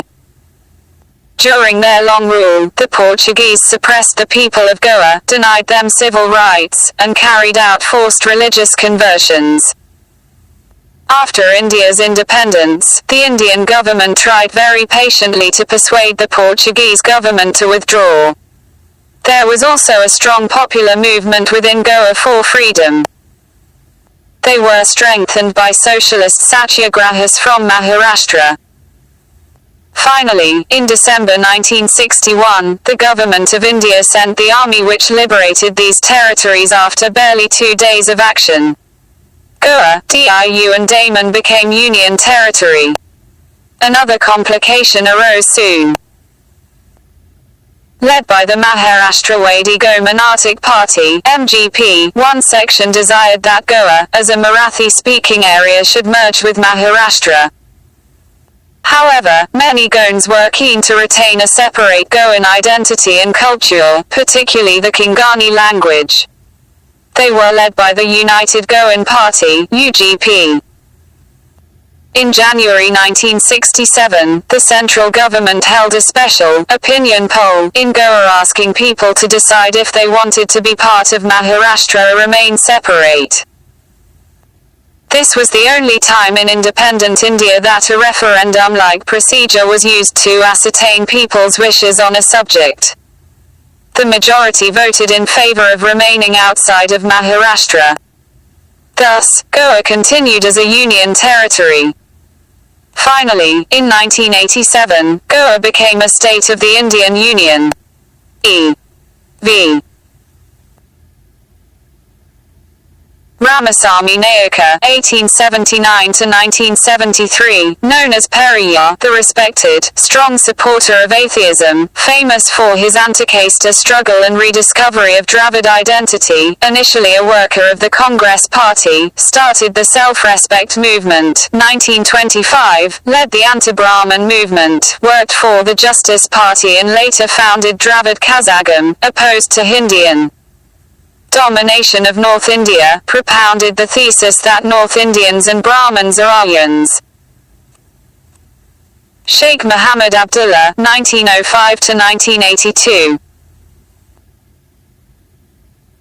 Leader of Jammu and Kashmir, proponent of autonomy and secularism for Jammu and Kashmir, led the popular struggle against princely rule, opposed to Pakistan due to its non-secular character, leader of the National Conference, Prime Minister of J&K immediately after its accession with India in 1947, dismissed and jailed by Government of India from 1953 to 1964 and again from 1965 to 1968, became Chief Minister of the state after an agreement with Indira Gandhi in 1974. AS watch a movie. Roja. Tamil film depicting the travails of Roja, a newlywed and doting wife when her husband, Rishi, is abducted by militants. Rishi is a cryptologist who is assigned duty in Kashmir to decode the enemy messages.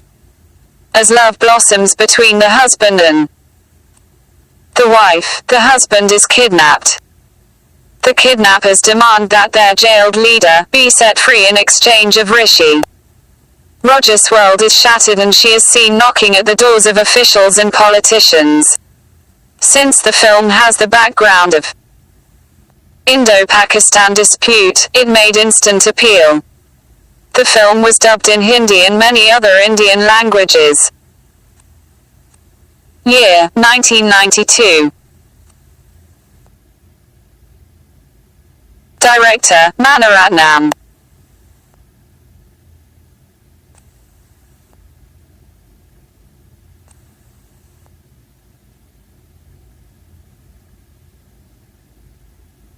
Screenplay, Maniratnam. Cast, Hindi version, Madhu.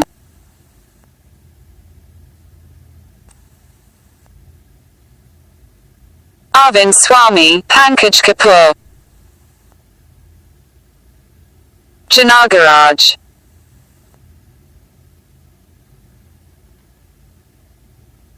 Master Tara Singh, 1885 to 1967, prominent Sikh religious and political leader, one of the early leaders of the Shiromani Gurdwara Prabandhak Committee (SGPC), leader of the Akali movement, supporter of the freedom movement but opposed to Congress policy of negotiating only with the Muslims. After independence, he was the senior most advocate of formation of separate Punjab state.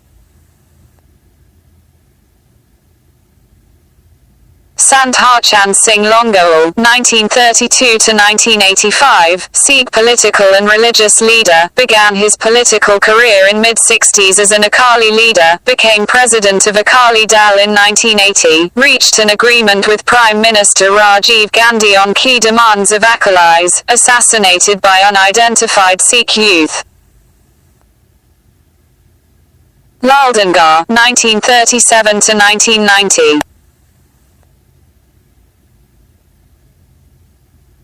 Founder and leader of the Mizo National Front, turned into a rebel after the experience of the famine in 1959, led an armed struggle against India for 2 decades, reached a settlement and signed an agreement with Prime Minister Rajiv Gandhi in 1986, became the Chief Minister of the newly created state of Mizoram.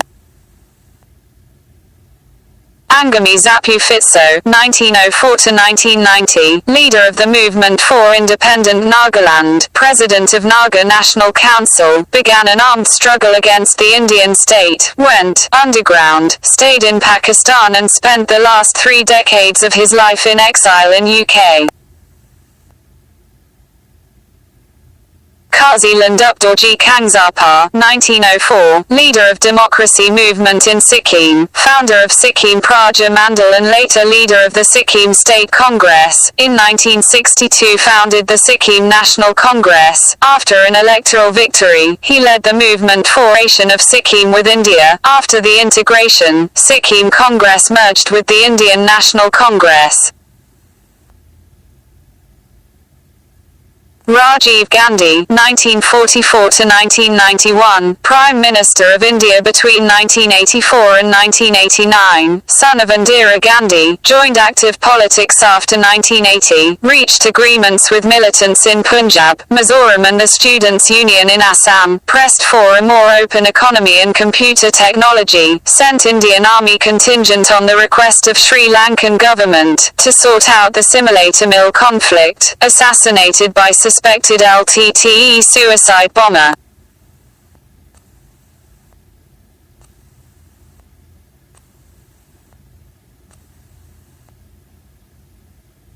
Dravidian movement, Vardaku Vajkirathu, Thakutha Akirathu, the north thrives even as the south.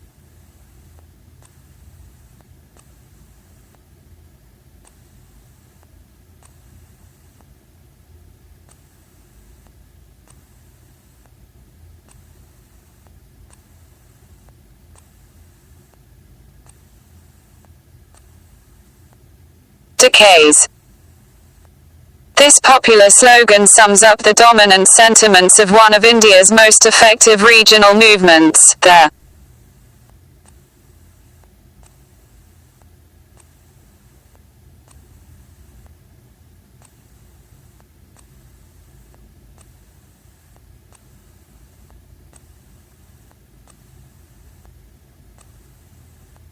Dravidian movement, at one point of time. This was one of the first regional movements in Indian politics. Though some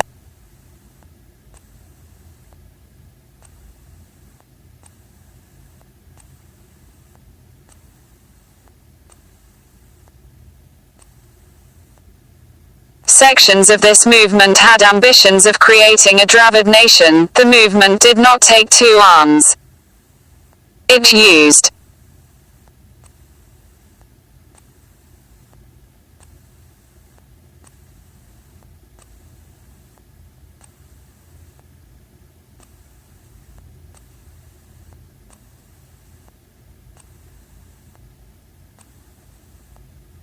democratic means like public debates and the electoral platform to achieve its ends.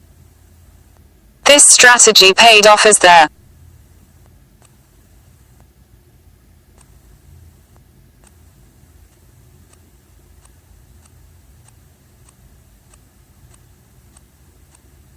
movement acquired political power in the state and also became influential at the national level. The Dravidian movement led to the formation of Dravida Kazhagam (DK) under the leadership of Tamil social reformer E.V. Ramasamy Periyar. The organization strongly opposed the Brahmins' dominance and affirmed regional pride against the political, economic and cultural domination of the north. Initially, the Dravidian movement spoke in terms of the whole of South India, however lack of support from other states limited the movement to Tamil Nadu. The DK split and the political legacy of the movement was transferred to Dravida Munnetra Kazhagam (DMK). The DMK made its entry into politics with a three-pronged agitation in 195,354.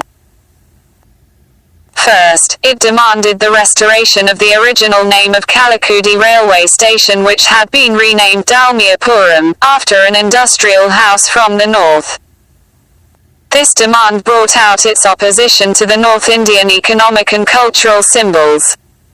The second agitation was for giving Tamil cultural history greater importance in school curricula. The third agitation was against the craft education scheme of the state government, which it alleged was linked to the Brahmanical social outlook. It also agitated against making Hindi the country's official language. The success of the anti-Hindi agitation of 1965 added to the DMK's popularity. Sustained political agitations brought the DMK to power in the assembly elections of 1967. Since then, the Dravidian parties have dominated the politics of Tamil Nadu. Though the DMK split after the death of its leader, C. Innadurai, the influence of Dravidian parties in Tamil politics actually increased. After the split there were two parties, the DMK and the All India Anna DMK, AIA-DMK, that claimed Dravidian legacy. Both these parties have dominated politics in Tamil Nadu for the last 4 decades. Since 1996, one of these parties has been a part of the ruling coalition at the centre. In the 1990s, many other Dravidian parties have emerged.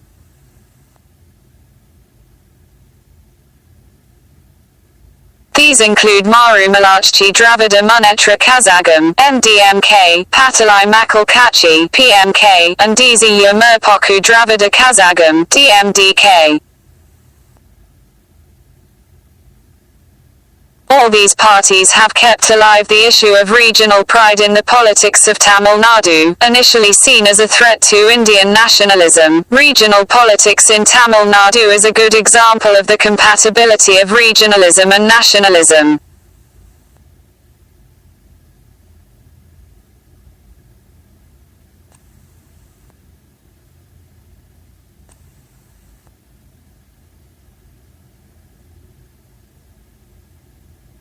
In this last chapter we take a synoptic view of the last 2 decades of politics in India. These developments are complex, for various kinds of factors came together to produce unanticipated outcomes in this period. The new era in politics was impossible to foresee, it is still very difficult to understand. These developments are also controversial, for these involve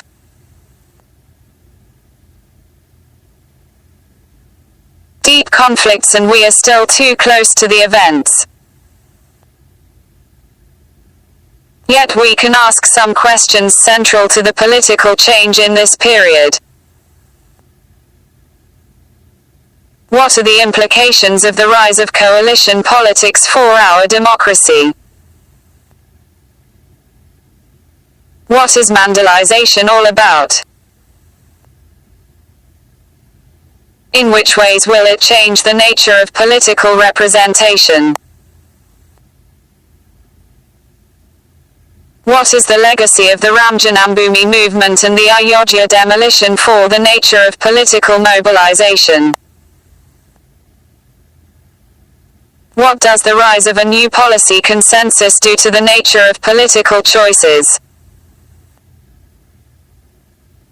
The chapter does not answer these questions. It simply gives you the necessary information and some tools so that you can ask and answer these questions when you are through with this book. We cannot avoid asking these questions just because they are politically sensitive, for the whole point of studying the history of politics in India since independence is to make sense of our present.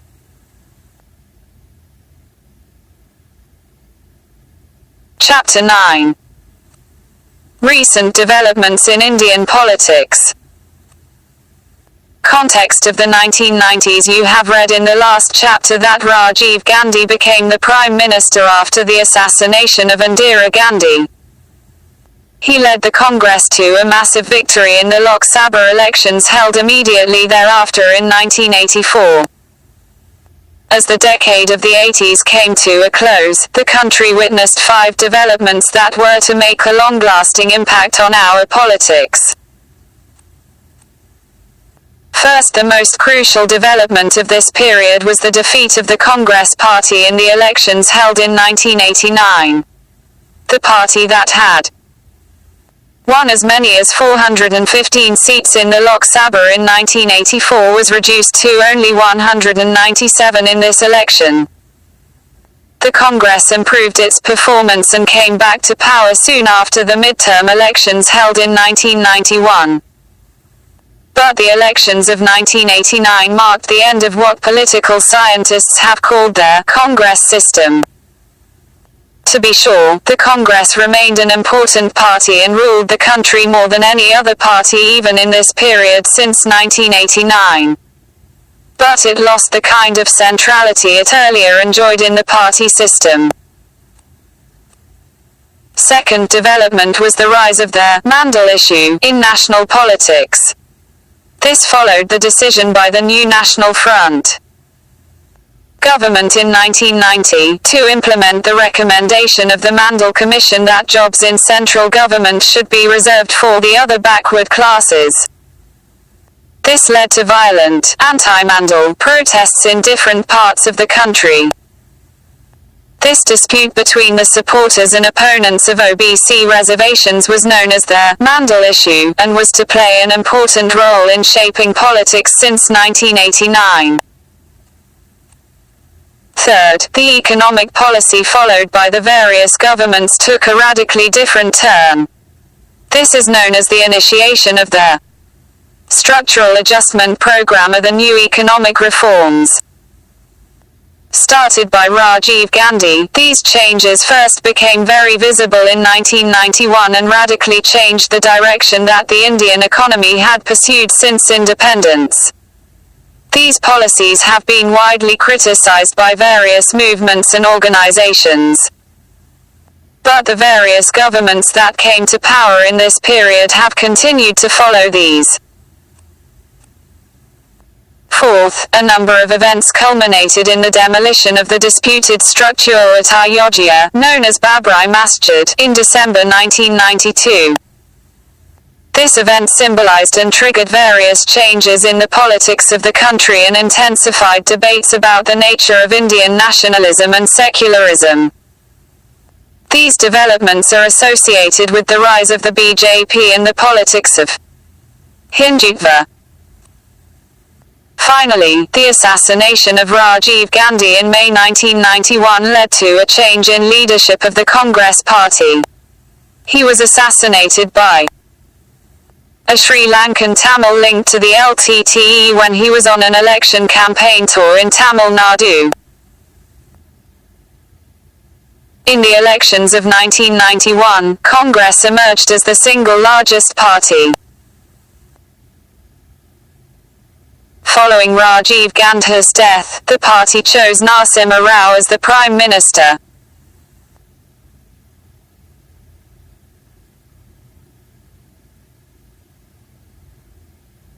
Era of coalitions. Elections in 1989 led to the defeat of the Congress Party but did not result in a majority for any other party. Though the Congress was the largest party in the Lok Sabha, it did not have a clear majority and therefore, it decided to sit in the opposition. The National Front, which itself was an alliance of Janata Dal and some other regional parties, received support from two diametrically opposite political groups, the BJP and the Left Front. On this basis, the National Front formed a coalition government, but the BJP and the Left Front did not join in this government.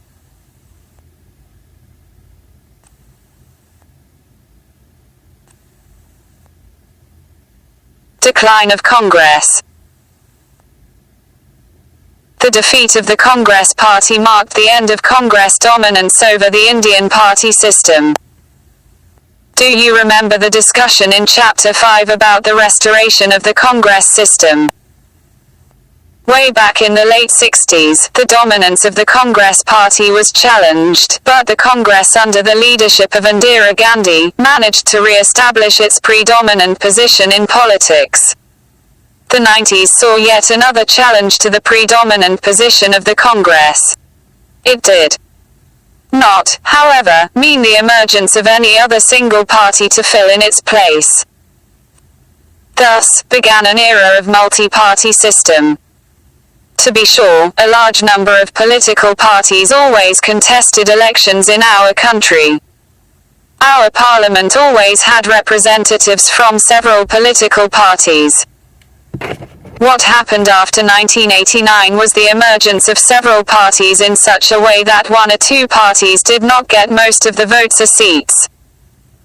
This also meant that no single party secured a clear majority of seats in any Lok Sabha election held since 1989. This development initiated an era of coalition governments at the center, in which regional parties played a crucial role in forming ruling alliances. Let us research. Talk to your parents about their memories of the 1990s. Ask them what they felt were the most significant events of the period. Sit together in groups and draw a comprehensive list of the events reported by your parents, see which events get cited most, and compare them with what the chapter suggests were the most significant. You can also discuss why some events are more important for some and not for others. Alliance politics. The 90s also saw the emergence of powerful parties and movements that represented the Dalit and backward castes, other backward classes or OBC.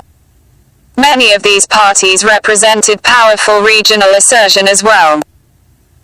These parties played an important role in the United Front government that came to power in 1996. The United Front was similar to the National Front of 1989, for it included Janata Dal and several regional parties. This time the BJP did not support the government. The United Front government was supported by the Congress. This shows how unstable the political equations were. In 1989, both left and BJP supported the National Front government because they wanted to keep the Congress out of power. In 1996, the left continued to support the non-Congress government, but this time the Congress supported it, as both the Congress and the left wanted to keep the BJP out of power. They did not succeed for long, as the BJP continued to consolidate its position in the elections of 1991 and 1996. It emerged as the largest party in the 1996 election and was invited to form the government. But most other parties were opposed to its policies, and therefore, the BJP government could not secure a majority in the Lok Sabha. It finally came to power by leading a coalition government from May 1998 to June 1999 and was re-elected in October 1999. Atal Bihari Vajpayee was the Prime Minister during both these NDA governments, and his government, formed in 1999, completed its full term. Thus, with the elections of 1989, a long phase of coalition politics began in India. Since then, there have been 9 governments at the center, all of which have either been coalition governments or minority governments supported by other parties, which did not join the government. In this new phase, any government could be formed only with the participation or support of many regional parties.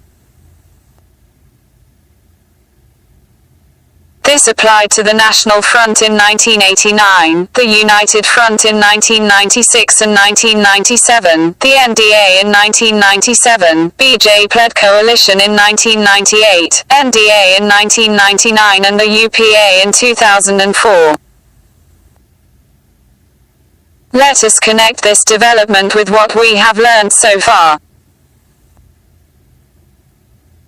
The era of coalition governments may be seen as a long-term trend resulting from relatively silent changes that were taking place over the last few decades. We saw in Chapter 2 that in earlier times, it was the Congress Party itself that was a coalition of different interests and different social strata and groups. This gave rise to the term Congress system. We also saw in Chapter 5 that, especially since the late 1960s, various sections had been leaving the Congress fold and forming separate political parties of their own. We also noted the rise of many regional parties in the period after 1977. While these developments weakened the Congress Party, they did not enable any single party to replace the Congress.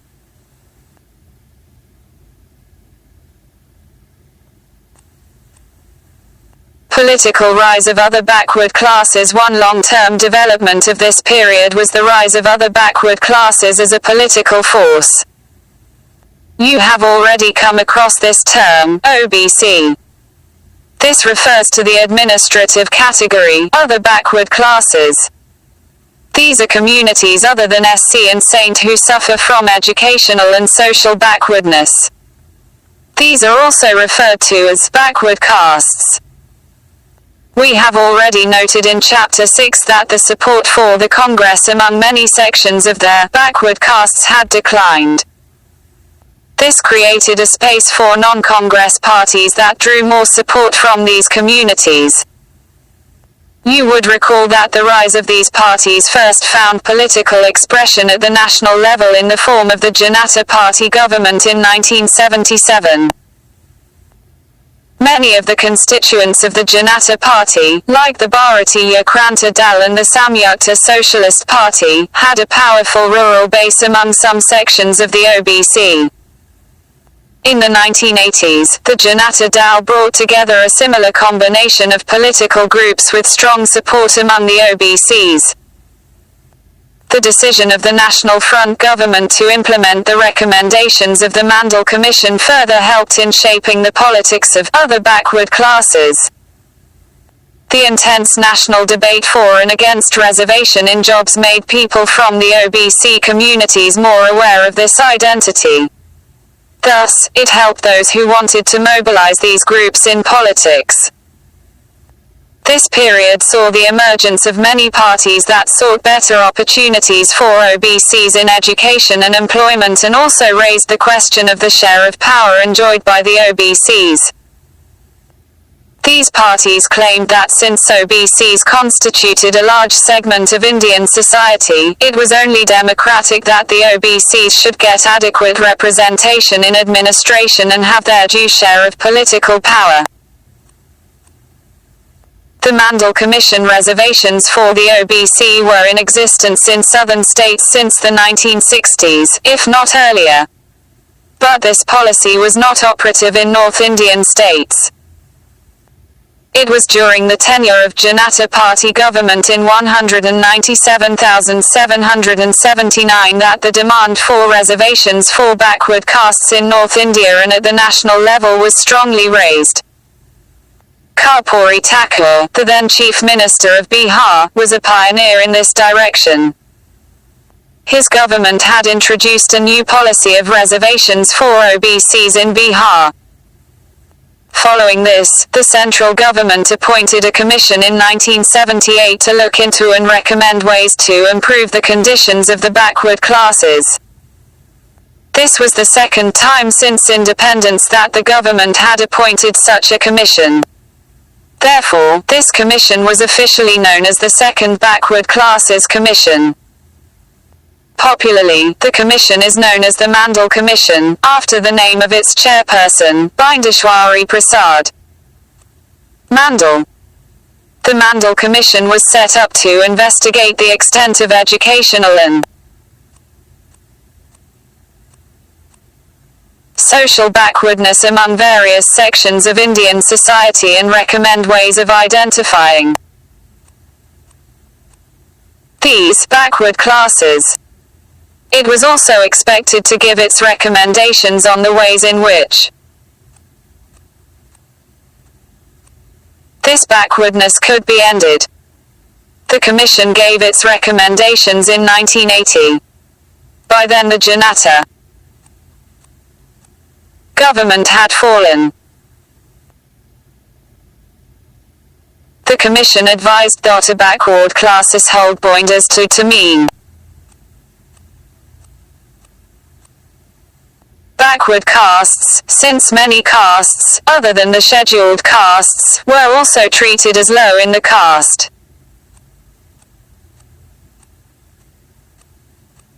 hierarchy. The Commission did a survey and found that these backward castes had a very low presence in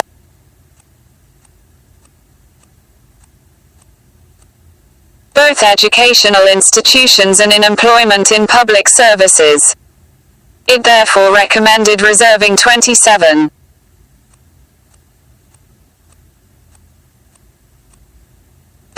of seats in educational institutions and government jobs for these groups.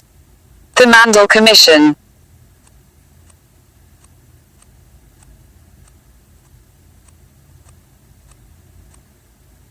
also made many other recommendations, like land reform, to improve the conditions of the OBCs. In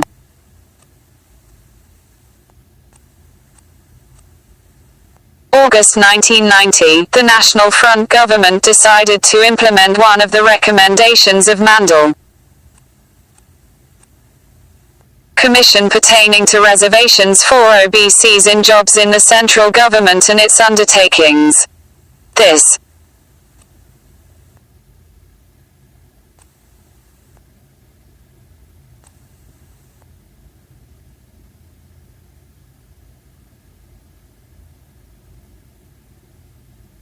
decision sparked agitations and violent protests in many cities of North India. The decision was also challenged in the Supreme Court and came to be known as the Indira Sawhney case, after the name of one of the petitioners. In November 1992, the Supreme Court gave a ruling upholding the decision of the government. There were some differences among political parties about the manner of implementation of this decision. But now the policy of reservation for OBCs has support of all the major political parties of the country.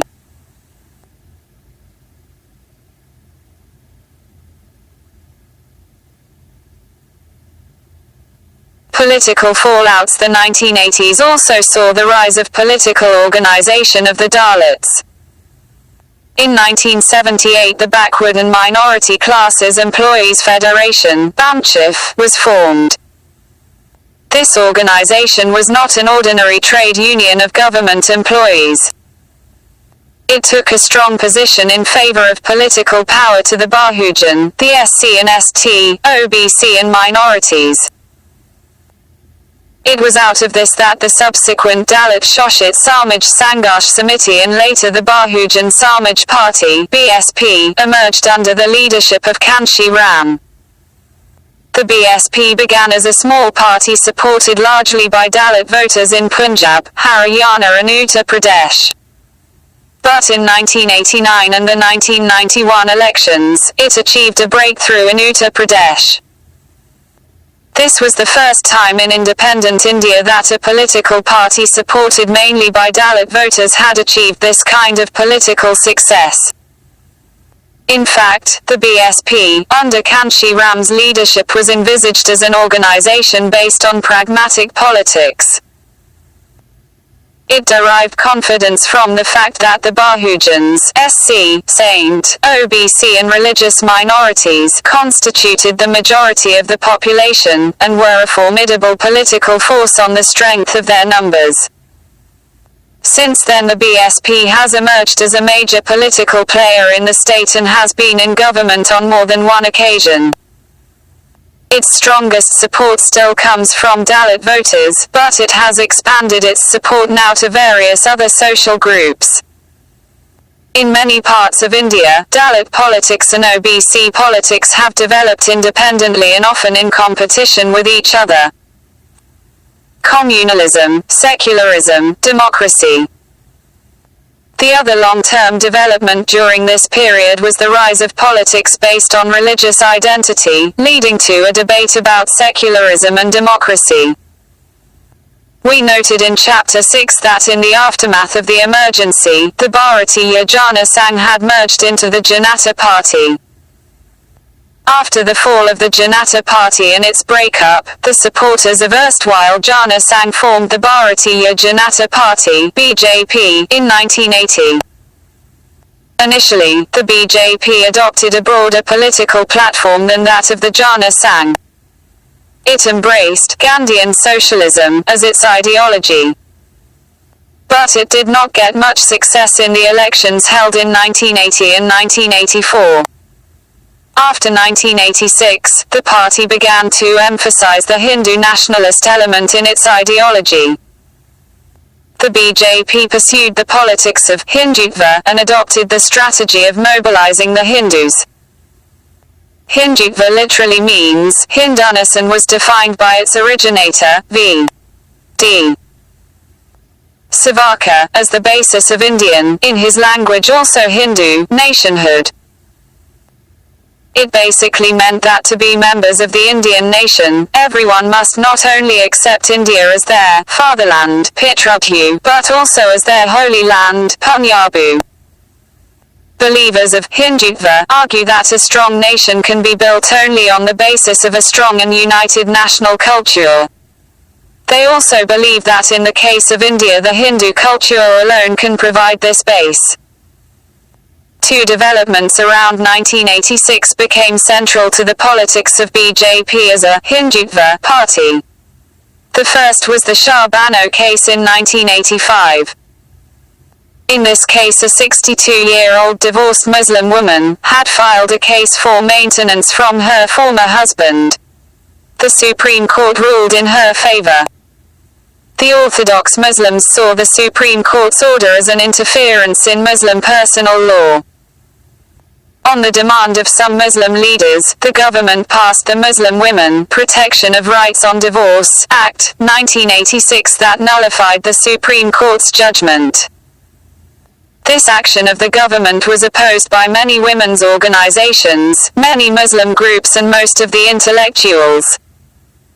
The BJP criticized this action of the Congress government as an unnecessary concession and appeasement of the minority community. Ayodhya dispute. The second development was the order by the Faizabad District Court in February 1986. The court ordered that the Babri Masjid premises be unlocked so that Hindus could offer prayers at the site which they considered as a temple. A dispute had been going on for many decades over the mosque known as Babri Masjid at Ayodhya. The Babri Masjid was a 16th century mosque in Ayodhya and was built by Mir Baqir Mughal Emperor Babur's general. Some Hindus believe that it was built after demolishing a temple for Lord Rama in what is believed to be his birthplace. The dispute took the form of a court case and has continued for many decades. In the late 1940s, the mosque was locked up as the matter was with the court. As soon as the locks of the Babri Masjid were opened, mobilization began on both sides. Many Hindu and Muslim organizations tried to mobilize their communities on this question. Suddenly this local dispute became a major national question and led to communal tensions. The BJP made this issue its major electoral and political plank. Along with many other organizations like the RSS and the Vishva Hindu Parishad (VHP), it convened a series of symbolic and mobilizational programs. This large-scale mobilization led to surcharged atmosphere and many instances of communal violence. The BJP, in order to generate public support, took out a massive march called the Rath Yatra from Somnath in Gujarat to Ayodhya in Up. Demolition. And after, in December 1992, the organizations supporting the construction of the temple had organized a car seva, meaning voluntary service by the devotees, for building the Ram temple. The situation had become tense all over the country and especially at Ayodhya. The Supreme Court had ordered the state government to take care that the disputed site will not be endangered.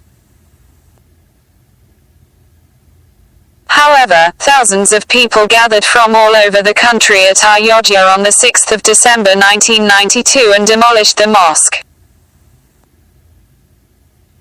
This news led to clashes between the Hindus and Muslims in many parts of the country. The violence in Mumbai erupted again in January 1993 and continued for over 2 weeks.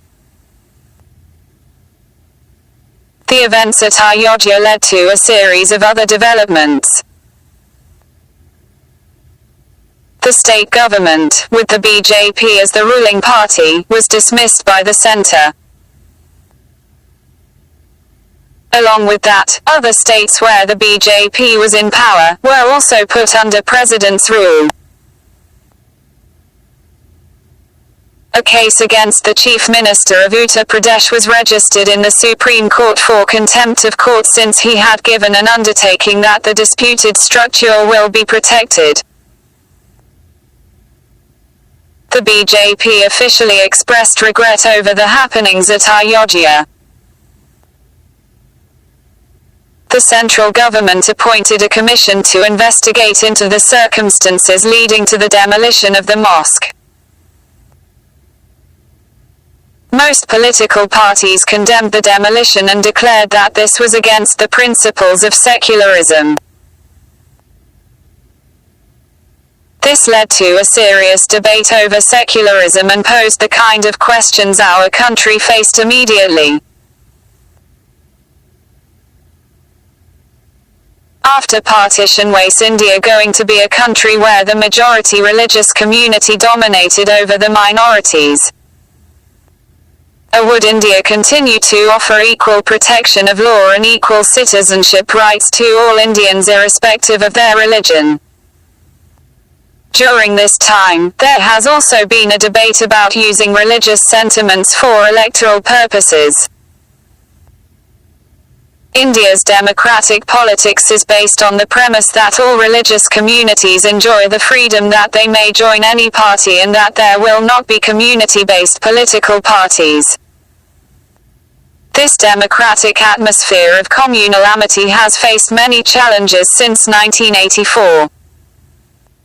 As we have read in Chapter 8, this happened in 1984 in the form of anti-Sikh riots. In February-March 2002, similar violence broke out against the Muslims in Gujarat. Such violence against the minority community and violence between two communities is a threat to democracy. These proceedings have the echo of the disastrous event that ended in the demolition on the 6th of December 1992 of the disputed structure of Ram Janambhoomi Babri Masjid in Ayodhya.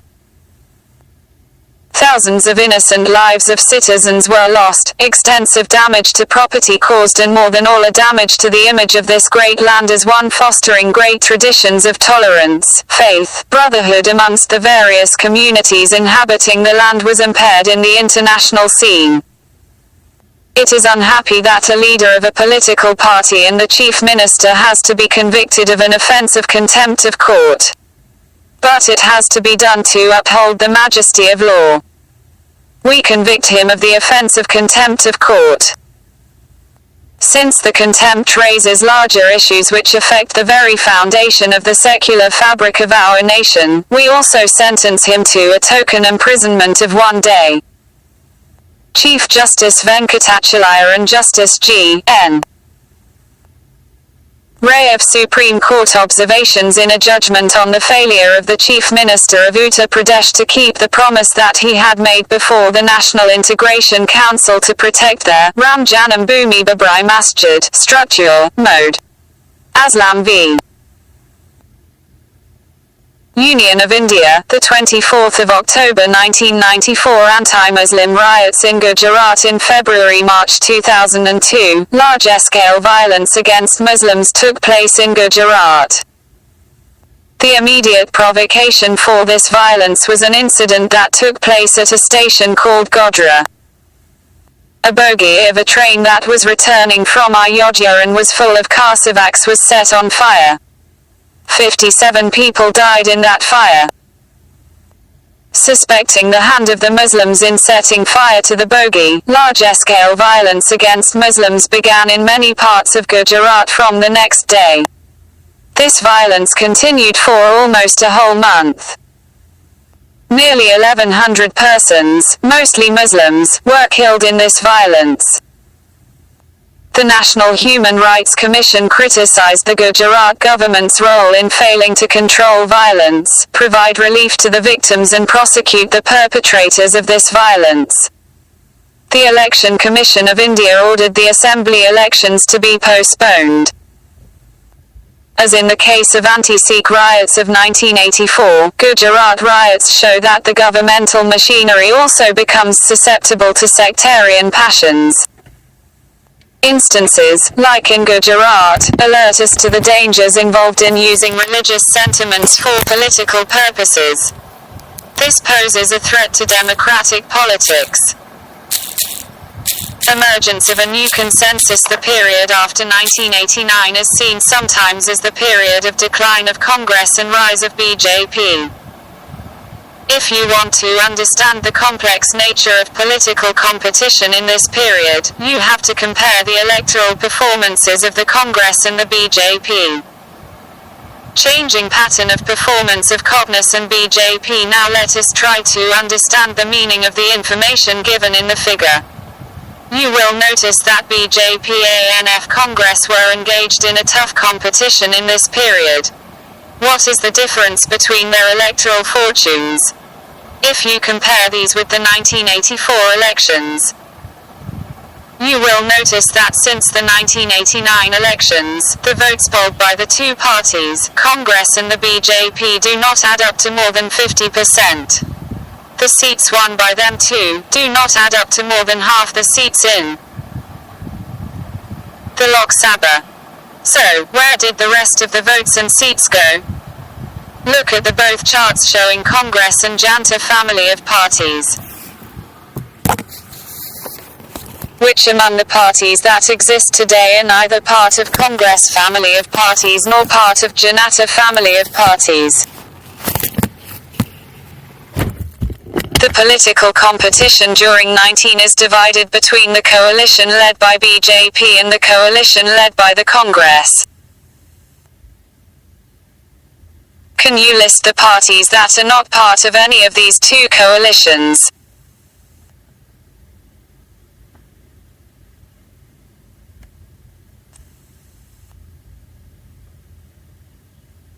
Lok Sabha elections 2004. In the elections of 2004, the Congress Party too entered into coalitions in a big way. The NDA was defeated and a new coalition government led by the Congress, known as the United Progressive Alliance, came to power. This government received support from the left front parties. The elections of 2004 also witnessed the partial revival of Congress Party. It could increase its seats for the first time since 1991. However, in the 2004 elections, there was a negligible difference between the votes polled by the Congress and its allies and BJP and its allies. Thus, the party system has now changed almost dramatically from what it was till the 70s. The political processes that are unfolding around us after there.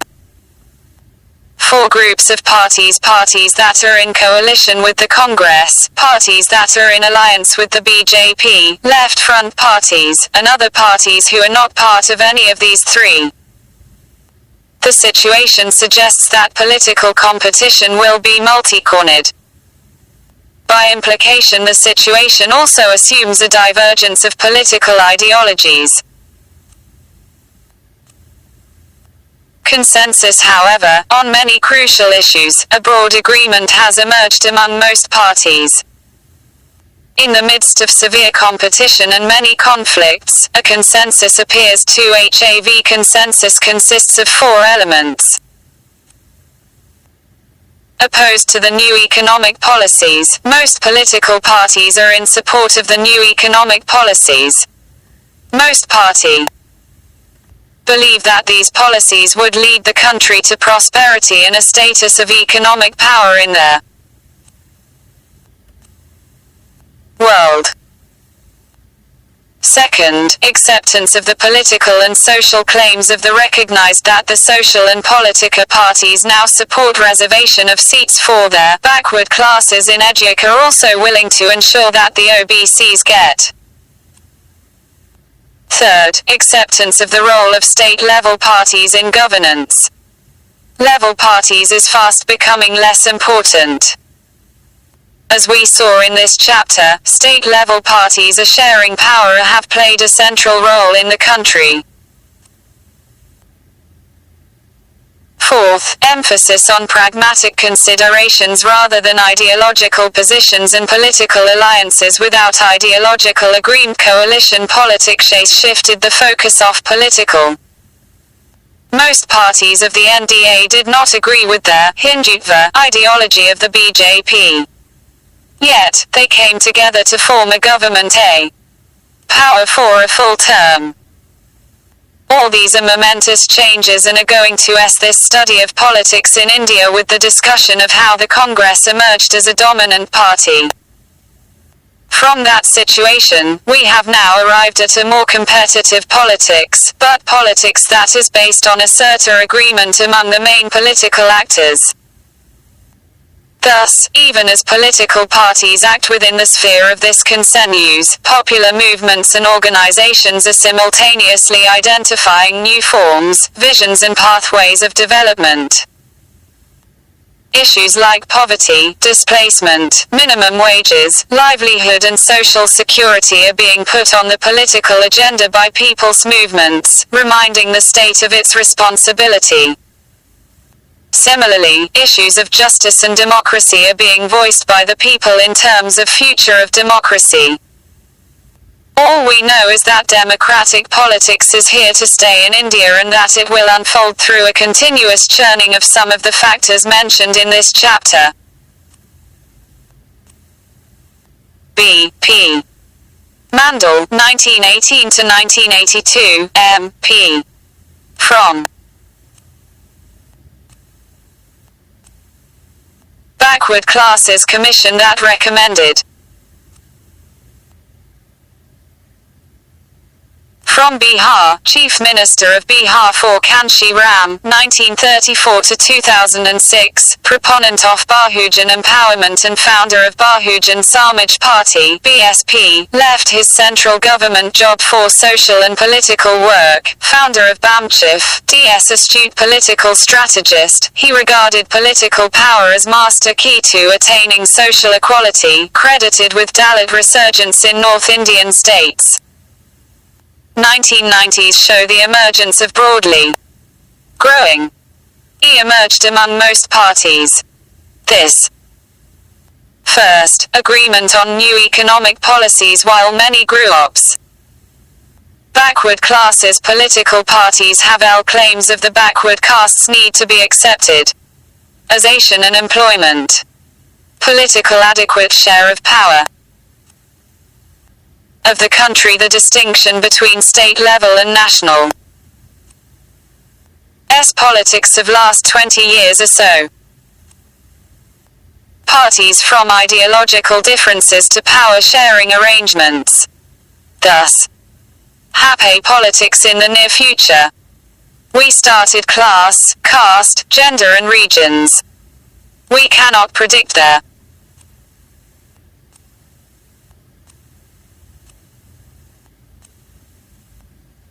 Bihar for 19,671,970 and 19,771,979, chaired the second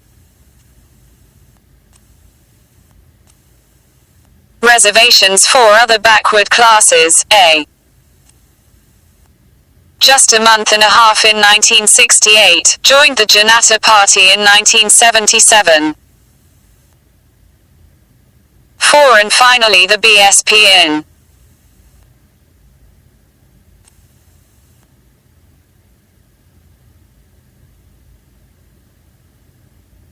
RS. A result, all political parties T the national level and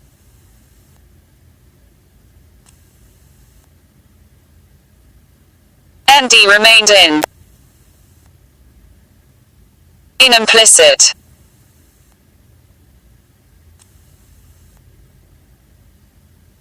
Socialist Leader 1984. Document finished.